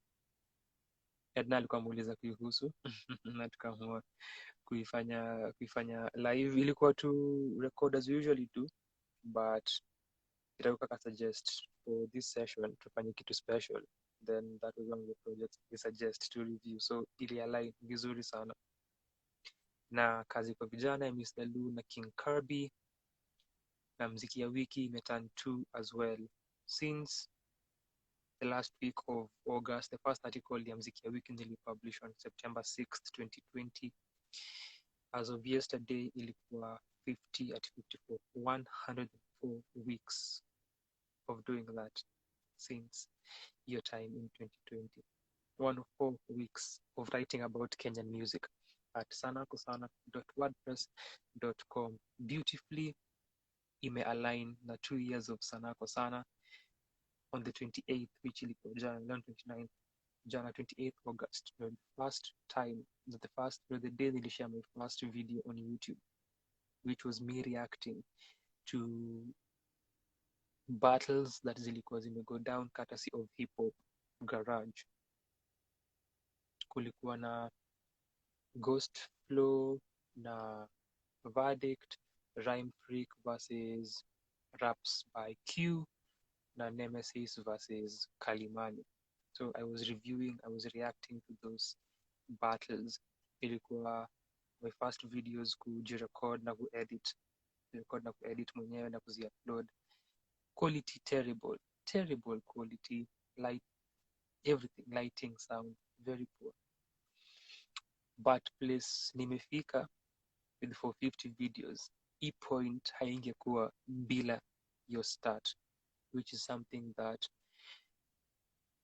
you have to remind yourself kwa kitu unafanya, and it's something that lini hit pia to be another thing that touches on what Edal Kamuliza with giving up and not being up to it, something that also Kemi aliuliza, another important figure kwa Freestyle Friday when we were celebrating the anniversary ya Freestyle Friday, the past, ni having no expectations with this. So easy goals na milestones ni kuona kaa naeza ifanya, kuona kaa naeza andika consistently kila wiki na nitafute new Kenyan music, then comes mziki ya wiki, kuona kaa naeza review, kaa naeza keep up na Kenyan music na nijua wasanii wenye wana release projects na tuzireview na nizi edit na nizi upload na nizi promote. If I can do that consistently, na tumeifanya since 2020 August. The first artists being Nyash, Lucky You, Romy Swahili, and Genetic as Black Swahili with Antidote and Kafu na Mambo Kavu, Kafuda Truth na Mambo Kavu with Kafuda Truth na Mambo Makes Music with Mambo Kavu. Hizo zilikuja after hizo 3 battle rap reviews, kuona kaa tunaweza ifanya consistently, and here we are 2 years later with 580 subscribers and 450 plus videos. So nimesema you're part of our marketing machine. Tembeza injili ya Sanaa kwa sana for people whom you know kwa life yako, who care about Kenyan music and who care about Kenyan arts and would love to engage with other people who discuss the same. That is the people who tuna target, but wenye wanajali kuhusu Sanaa to that extent and who can come to lives for 3 hours na wakaina sisi, not necessarily 3 hours ni more but ni a metaphor ya kuexplain watu wenye wako na interest na who care about the same. Something else ilikuwa niseme kuhusu alignment. 28th August 2020, while I was premiering my first videos on YouTube, that same day, Trouble Lee, whom we've talked about kwa live, whom we've talked about kwa previous lives, whom we've reviewed before, and Akili Black released their second EP together, Sadfa.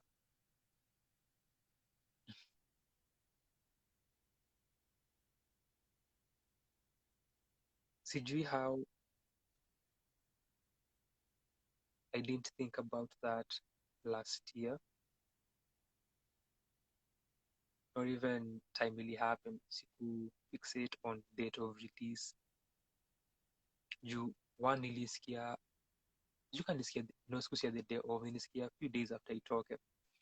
But last year sikufikiria at all, hadi this year ndio inakuhit. Yes, Tra na Akili Black wali release Sadfa EP yao ya pili on 28th August 2020, the same day that nilipublish our first video on Sanaa kwa Sana, and that EP is called Sadfa. Coincidence? That was really mind-blowing, very mind-blowing.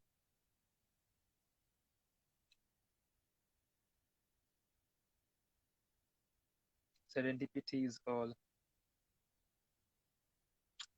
up in Sanaa kwa Sana's DNA. In this session imekuwa na so many people, and this usually happens whenever people join the live. It's been amazing. Thank you for joining this. One last thing with the Mziki ya Wiki, which hakukuwa na questions about, but for Mziki ya Wiki, the idea ya kuifanya besides kujitest for consistency, juu nilikuwa nimemiss kuandika, nilikuwa nimeenda bila kuandika kwa the blog, hizo think pieces, opinion pieces, reviews for some time, so I needed something that will keep the blog consistent. Then the idea nikaamua actualize. Initially ilikuwa ikuwe playlist format, ilikuwa ikuwe on SoundCloud, songs nimesikiza nikapenda niziweke kwa playlist at the end of the week or on YouTube, but kwanza ilikuwa SoundCloud. Then sometime back as I was writing blog post ideas, that was one of them, but jina iko kwa Mziki ya Wiki, the name ilikuja baadaye, because time nilianza kufanya Mziki ya Wiki iko kwa blog, nilikuwa naifanya on Twitter and Facebook. I was sharing cover art for the songs that nilikuwa nimesikiza. So initially ilikuwa ikue Discovery Sundays, such a bad name, Discovery Sundays, and sharing ngoma mpya 5 zenye nitakuwa nimesikia kwa wiki toka any platform. So it moved from also being a SoundCloud thing to because yes, the idea was songs I come across on SoundCloud nazibaki SoundCloud, so nika expand nikasema from any platform and create Discovery Sundays. So that was initially the idea.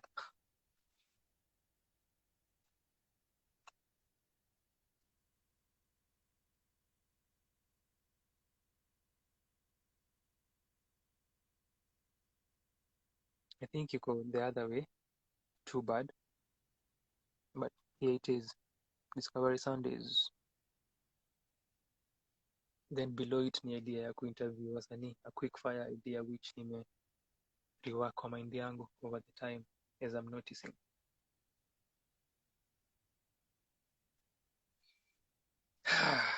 With that being said, thank you so much for your time, for being here, for engaging na Sanaa kwa Sana, and for being a pillar, for being part of this journey. Tuko grateful sana for your continued support.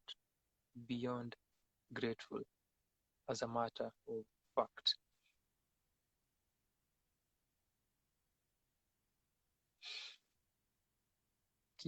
Keep watching the videos, keep commenting kwa hizo videos. Tulisema tunaacha evidence kwa hizo videos, so if you're new, hizo videos ukizionanga unaacha comment, ndio tukikuwa popular in the next 5 years, tukifika 100k subscribers, so many people, tukifika hiyo point, watu wakienda kwa hizo videos waone ulikuwa hapo. Hiyo ni your ticket ya kusema, hiyo ni evidence yako kusema nilijua wase kitambo. For the sake of that,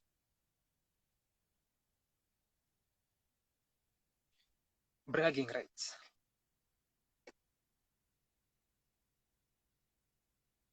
wachange evidence huko. But asante sana, tembeza injili vile unaweza.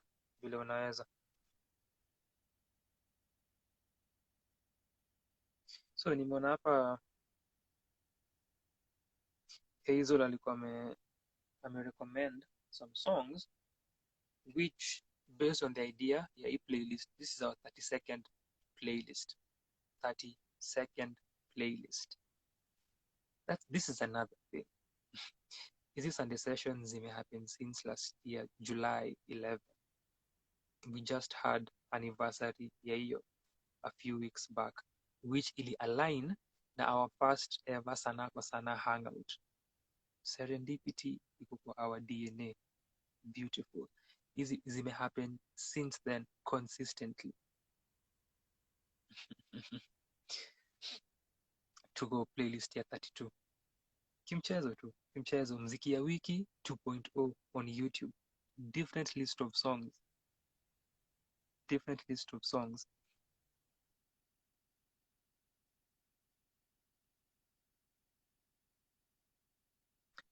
Ni the 12th edition coming out later. So much. is happening at Sanaa kwa Sana. Nimeona what Ed anasema, and that reminds me too, with keeping up na music, the other thing ni kupata recommendations from people who follow Sanaa kwa Sana. Actually, I think let me see. Because for instance, for wherever Edna, you have asked us if we will review certain projects. Kaya Chimano, you are looking forward to it, as well as ya Fadhilee, which tumefanya live. Kuna hiyo. Then, so outside of you, maybe I'm thinking if kuna anyone else who's told us kuna a project imekama out mnapomsikize. It's only one person. I think it's only one person. Whom ni Hazel mwenye nimetaja for namesake wake Nyokabi na unganisha the ones that tumereview.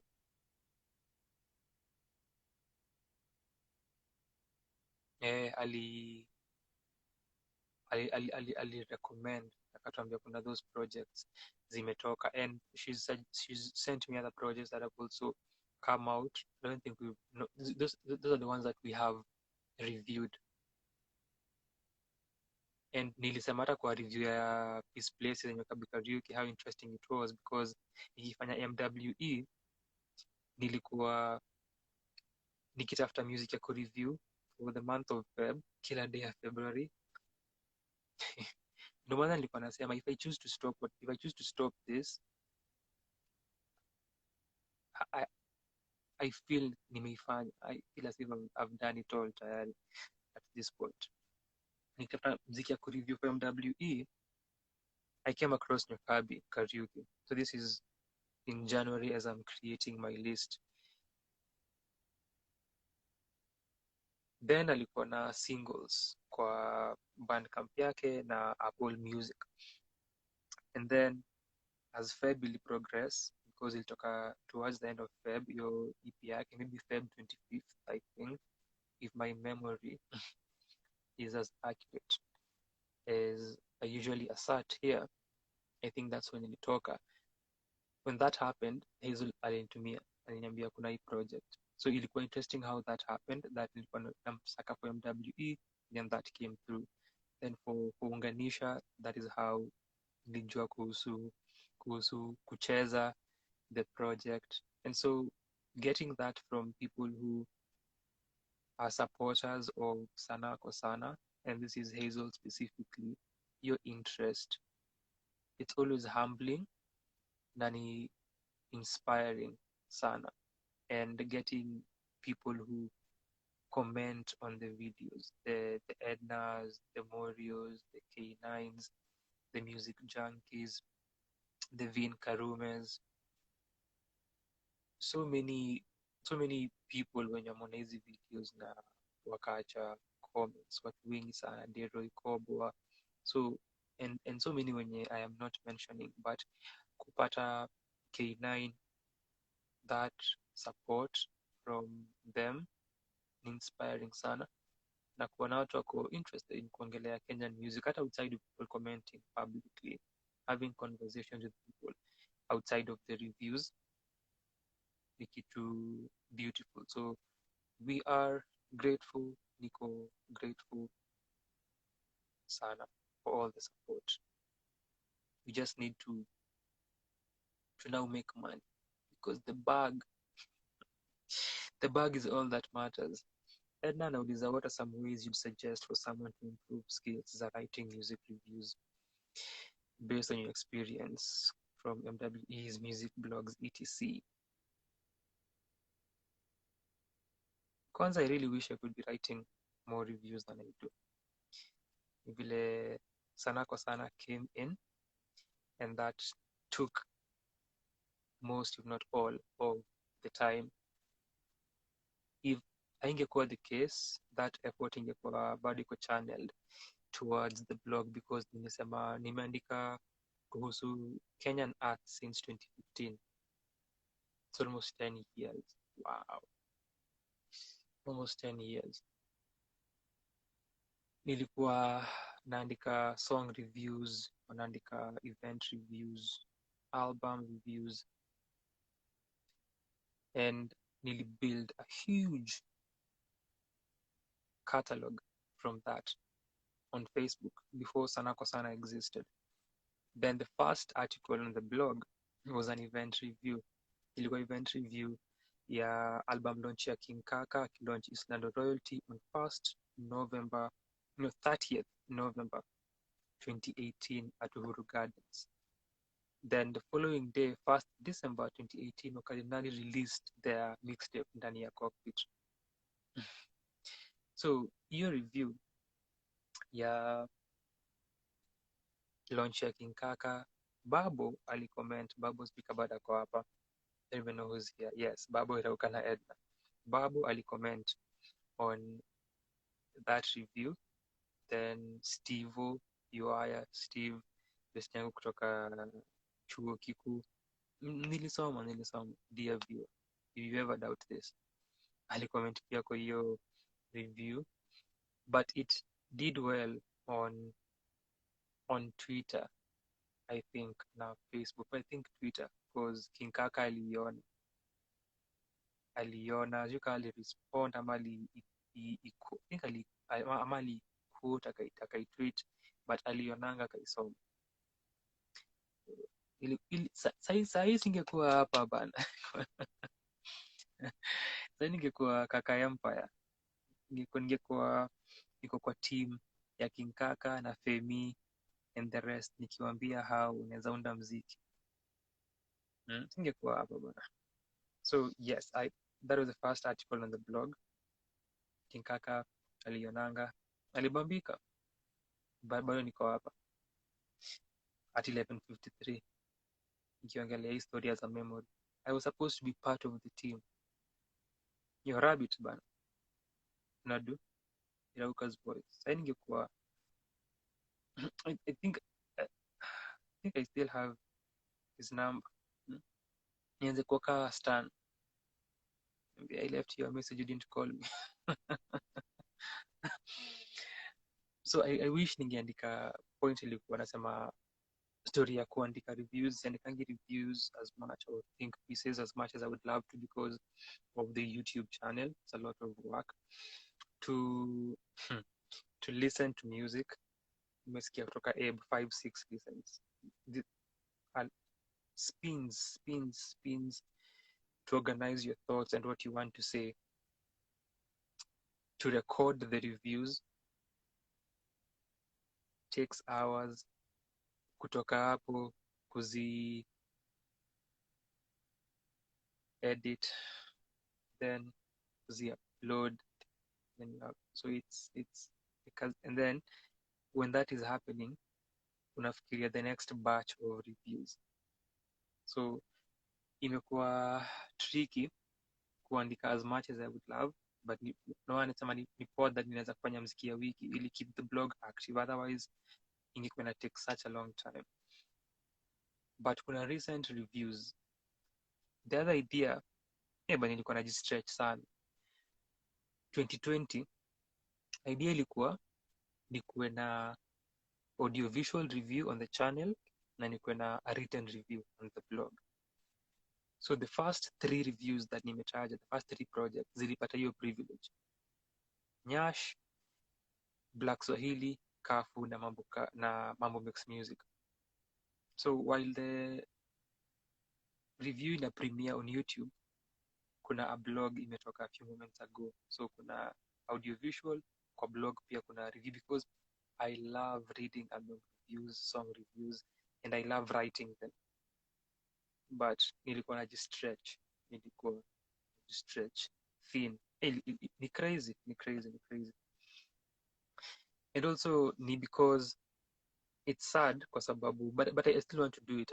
Hata kama ni projects zimetoka kitambo, I still want us to find a way ya kuandika about them, because Roger writes and also Abe writes. So if I can get that as part of our repertoire, and also I also want other people to write as well, but so you have to find arrangements that work for people. But ningetaka sana taka ni albums that came out kitambo, which is something I usually don't care about.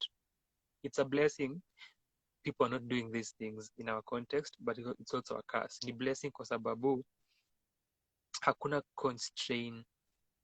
constraint ya time necessarily that this album that tumereview leo, both of them actually zilitoka over a month ago. Normally that's too long for a review. If you're working kwa the industry ya kureview music, that's it's done. Inafaa kulitoka within the first week of release, unapokuwa umetoa review. So the blessing is that no one cares for context. So whatever time una choose kuifanya, utaifanya. So that's the blessing within this. But also if we start getting money, kinairuka wache kufanya kazi, but Iruka loves baking cakes. So this can get to a point, it's where inakuwa a full-time thing, and ni kitu nimesema na enjoy kufanya. Definitely siezi mind. The short of this ni one, with writing you have to try and be consistent. Any skill, a huge part of the skill ni consistency. Lazima uifanye sana. Explore na nimeona the evidence with freestyling that you have to do it over and over, na still utafeel you're not good enough, utafeel bado sijafika this ideal point where you want to get, but utafeel it's a natural feeling that we have, na iko na both internal na external influencing factors. But the good thing ni inamaanisha you have a taste ya what you know is good na where you want to go. So any skill you want to master, your consistency ni important. Nimeiona, as I was saying, with freestyling, nimeiona with easy lives, nimeiona with our reviews. You do it over time, una build your skill. Nimebuild skill ya kuongelea art over time. Also kuona hizi reviews that tumefanya imenisaidia sana. You see how you can express yourself better, unaona how you can make your point better. You learn by doing it over. You just have to go through the rigmarole ya kuifanya. Ni tedious, ni monotonous, ni taxing, but you have to do it. The other aspect ni looking for your industry, getting certain people whom are acclaimed or whom wewe mwenyewe you love na whose work you enjoy, na kuona vile wanaifanya and getting ideas from the same. I've always said for Sanaa kwa Sana, pila ya Sanaa kwa Sana ni a group called Dead End Hip Hop. If you love hip hop, that is a channel unafaa ku watch au follow, Dead End Hip Hop. I knew about them in 2015, possibly through Traboli. Tramen, nakupenda. Tra ni yule msee. I think through Tra, and over the years tulikuwa tuna discuss Dead End Hip Hop, and mi na Tra kukuwa na such a thing where you can just sit and have such conversations. Started having those conversations with Mosoti too. I knew Mosoti in 2015, built a relationship with him. We were sharing music, discussing music. I think atakwambia na ameisema before, nimepatianga album ya Romi. So with this, the point ni kuona where that was in a title story ya consistency, that these ideas zimekuwa founded years back, and here they are. Even before the blog come through, me kushare event reviews on Facebook.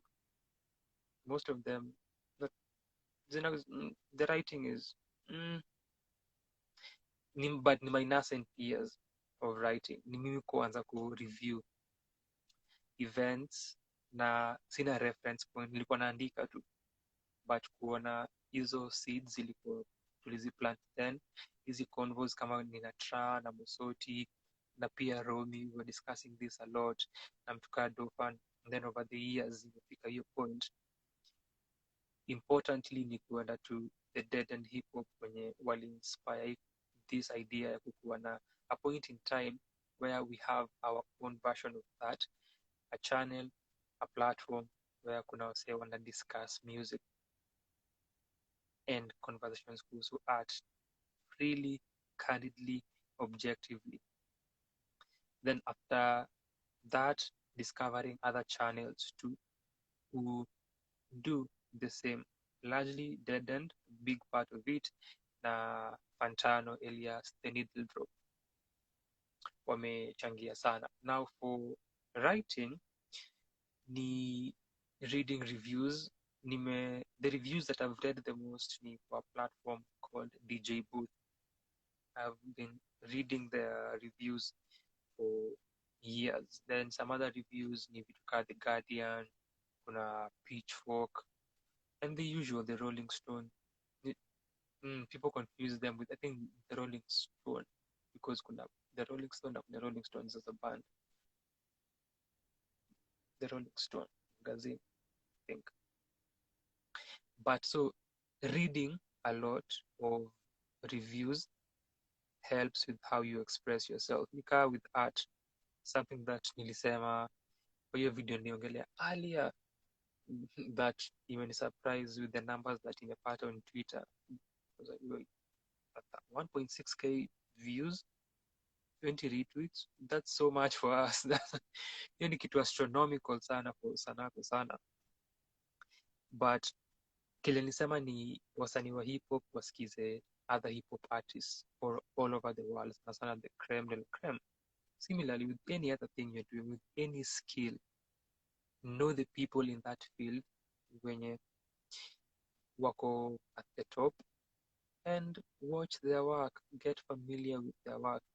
Itakusaidia sana. And sometimes even with writing, hata nikishare Mziki ya Wiki 104, 2 years of Mziki ya Wiki, as I'm reading through all the entries, because I had to kutafuta songs from each, niambia that paragraph, niambia that's a horrible sentence, that's bad. So that will still happen. But you can only get to a point where unajiambia you are good at what you're doing with hizo first steps. Tumefika hii point because I took the leap ya kuanza YouTube channel, nikaunda very terrible videos in terms of quality. That's the only way we got here.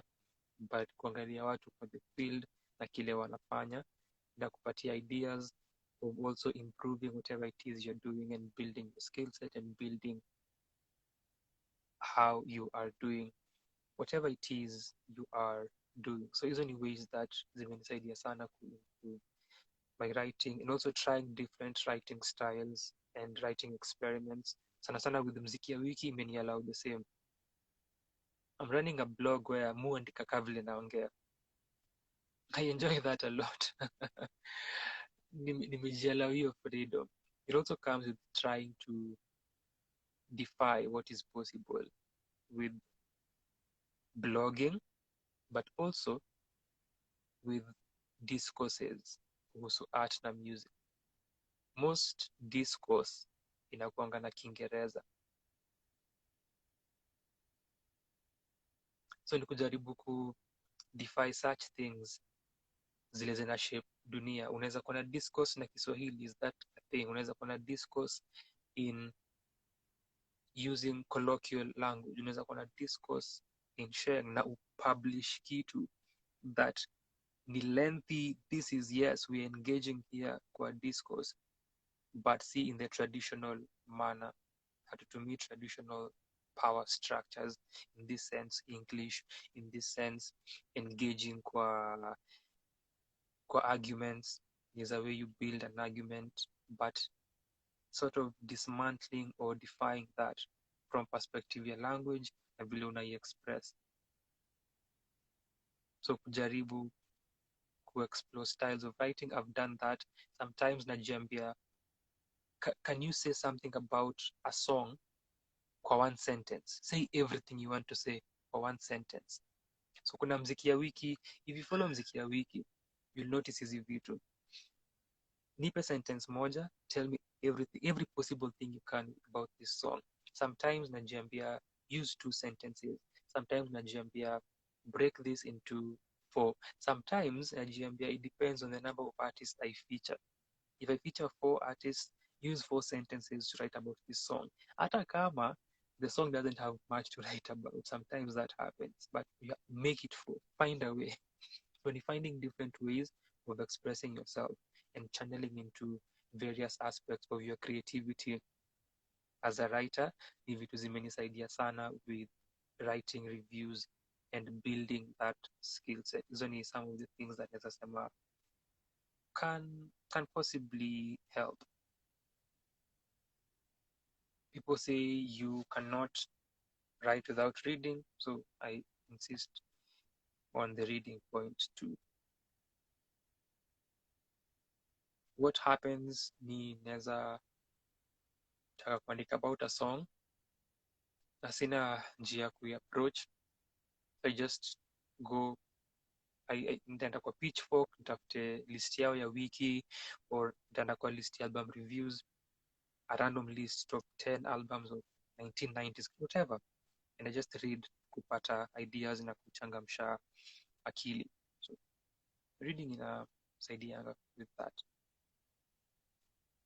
And importantly, voice yako. Learning and mastering your voice. Nikisema your voice namaanisha your writing voice. Voice kuji-express and how you do that.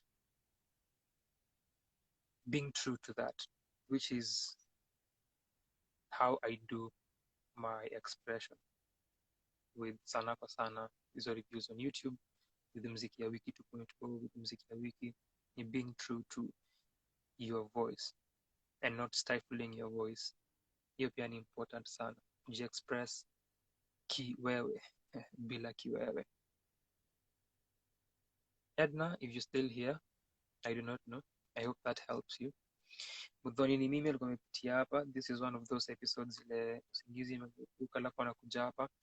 Mudhoni aliniambia the first and last time up until now akiwa hapa ilikuwa after show ya Alexa's mshairi. So we conversed, akaniambia how nilimsaidia sana kulala. Imagine. Mimi niko hapa jaribu kuwa intellectual. Maybe I'm just soothing Mudhoni to sleep. Heartbreaking.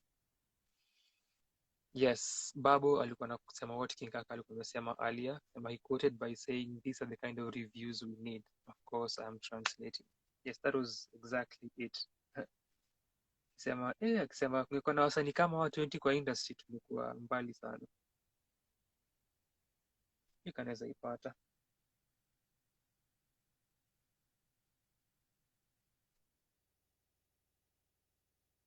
Damn, it's almost 4 hours. Kirauka bado kwa hapa na amesema anaenda kulala kwa live. Mbona unachill na mtu na live?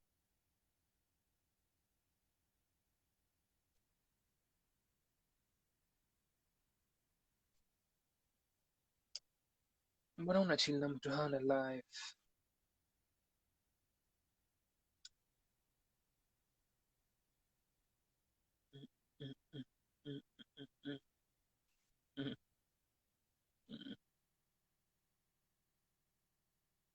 Everything ipata. At least nimetype King Kaka. Is on the royalty review tumetokea, which is a good sign. It's a good thing. 2018 nilipublish lini? When did I? 10th December 2018. Okay, this is another point of discussion which I will delve into when I pen or orally review the album. Never happened. Never happened. Something else I am proud of, the conversation stopped.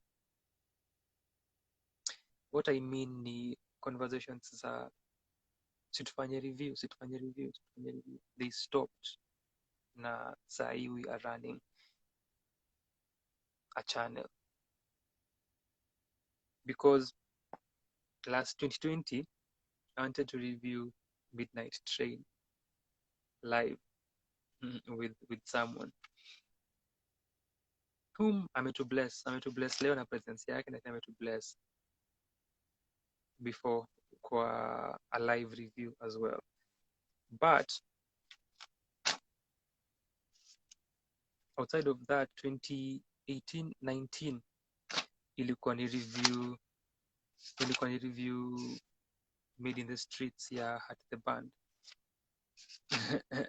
na interestingly na Music Junkie ilikuwa we were at K1 for an event. The album was out. We just discussed it briefly, tukasema we can do a review of this album. That never happened. Sijui nakumbuka. And I remember I had made notes on that because now we were about to review it. We can make notes kuhusu when that time comes.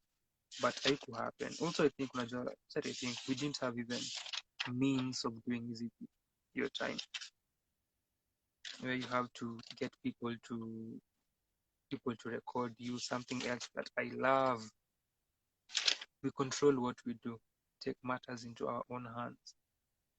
Hatutegemei someone to record us, to edit.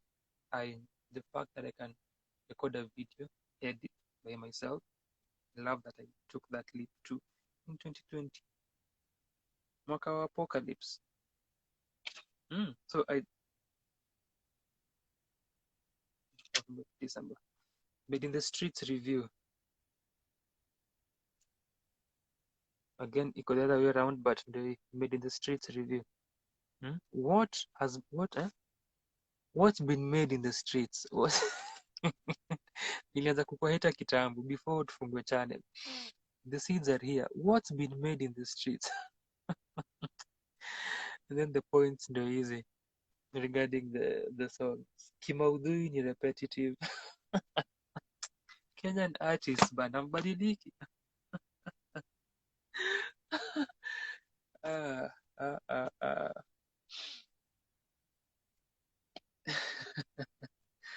Very interesting. So ilikuwa the kind of reviews we need. Comment ya King Kaka.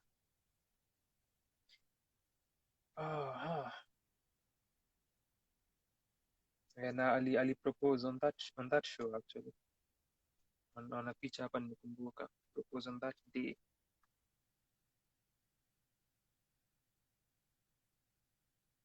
Ningepata hiyo tweet. Anyway, it's almost time to get out of here. 4 hours.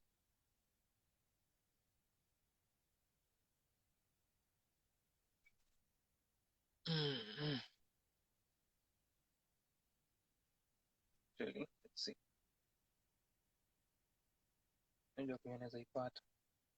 Kwa tumalize. Then Edna alikuwa amesema please someone needs to sponsor you Aki. Wewe kazi nimefanya si rahisi. Si rahisi. But nilikuwa nasema earlier with no expectations, ni learning that nilikuwa najiambia earlier the training yourself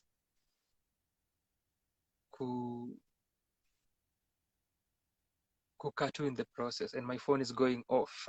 My phone will be going off. I had a feeling this would happen, but there we go. Kizima, too bad.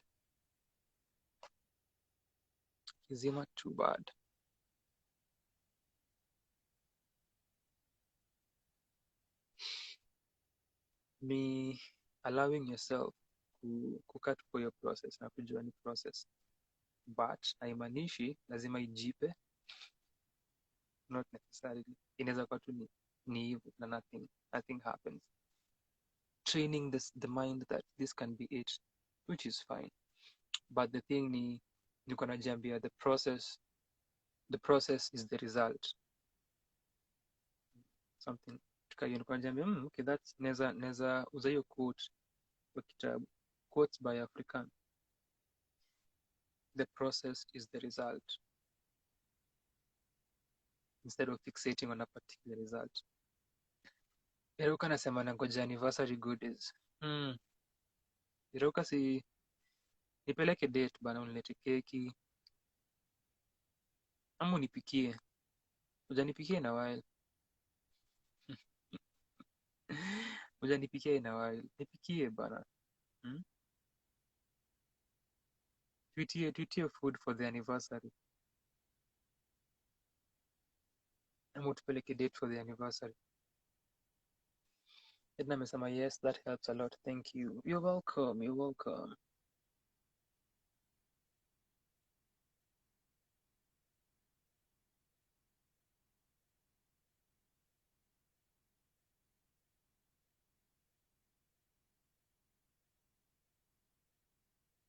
Yes, nimeipata. So King Kaka alisema, wow, now that's a job well done. 5 exclamation marks. King Kaka, sifai kuku kwa hii single room at 1:17 am talking about what could have been. Saini nilikuwa nimelala peacefully, nafikiria kuamka mapema, niende kwenye naenda ama kana nafanya kazi from home, nifikirie kuhusu concept mpya ya ngoma ya Femi One, nifikirie kuhusu your next song, tufikirie concept ya your next album ama mixtape and how we are going to make this work and such things. Conceptualizing ideas, kufikiria videos and how to do these things, how to grow artistically, brainstorming on ideas and working. I should not be here at 1:18 am on 29th August 2022, almost 4 years later since I wrote a review about your show. Nikisoma comment yako, what is as in tunadu? Irauka's voice. Obviously ujui Irauka, but Irauka ni mtu wa maana. Irauka's voice. Where is that call? Where is that contract? Where is that notice of employment? Tunadu. Now that's a job well done. 5 exclamation marks. Bravo. 2 exclamation marks. Situpate writers kama wewe 20. Kenya itaacha corruption. Asante. At Rabbit the King on Twitter. Steve akasema good job. It almost feels like I was right there. Babu akasema now we're talking. 10 songs is something. Any from the album, I'll perform 10 songs from the album. That's a good place to finish this. Asante sana for being here with us, with me, through this.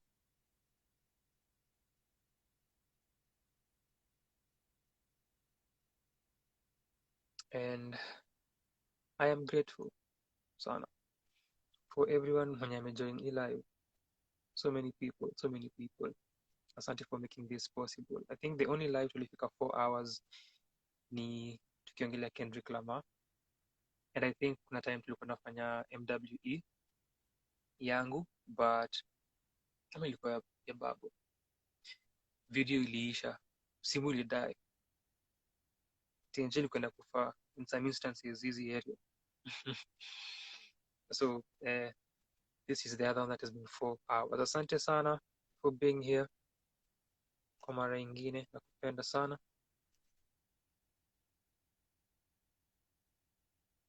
That is for you who's in the chat still. Not sure if 3 minutes haitaisha. Wanted to sign off with something. Kata tu katikati. So, but thank you so much for being here.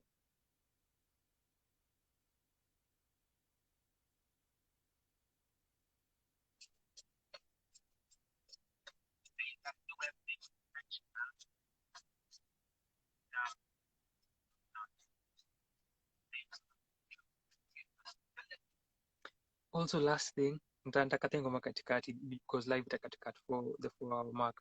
Ni for our playlist, as I was saying earlier, with recommendations of Hazel, I will carry them forward. So for this one, since it's our anniversary, nitaweka playlist ya Sanaa kwa Sana. So I'll ask Mosoti for recommendations, then it will the 5 of us and our recommendations.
Wait a minute.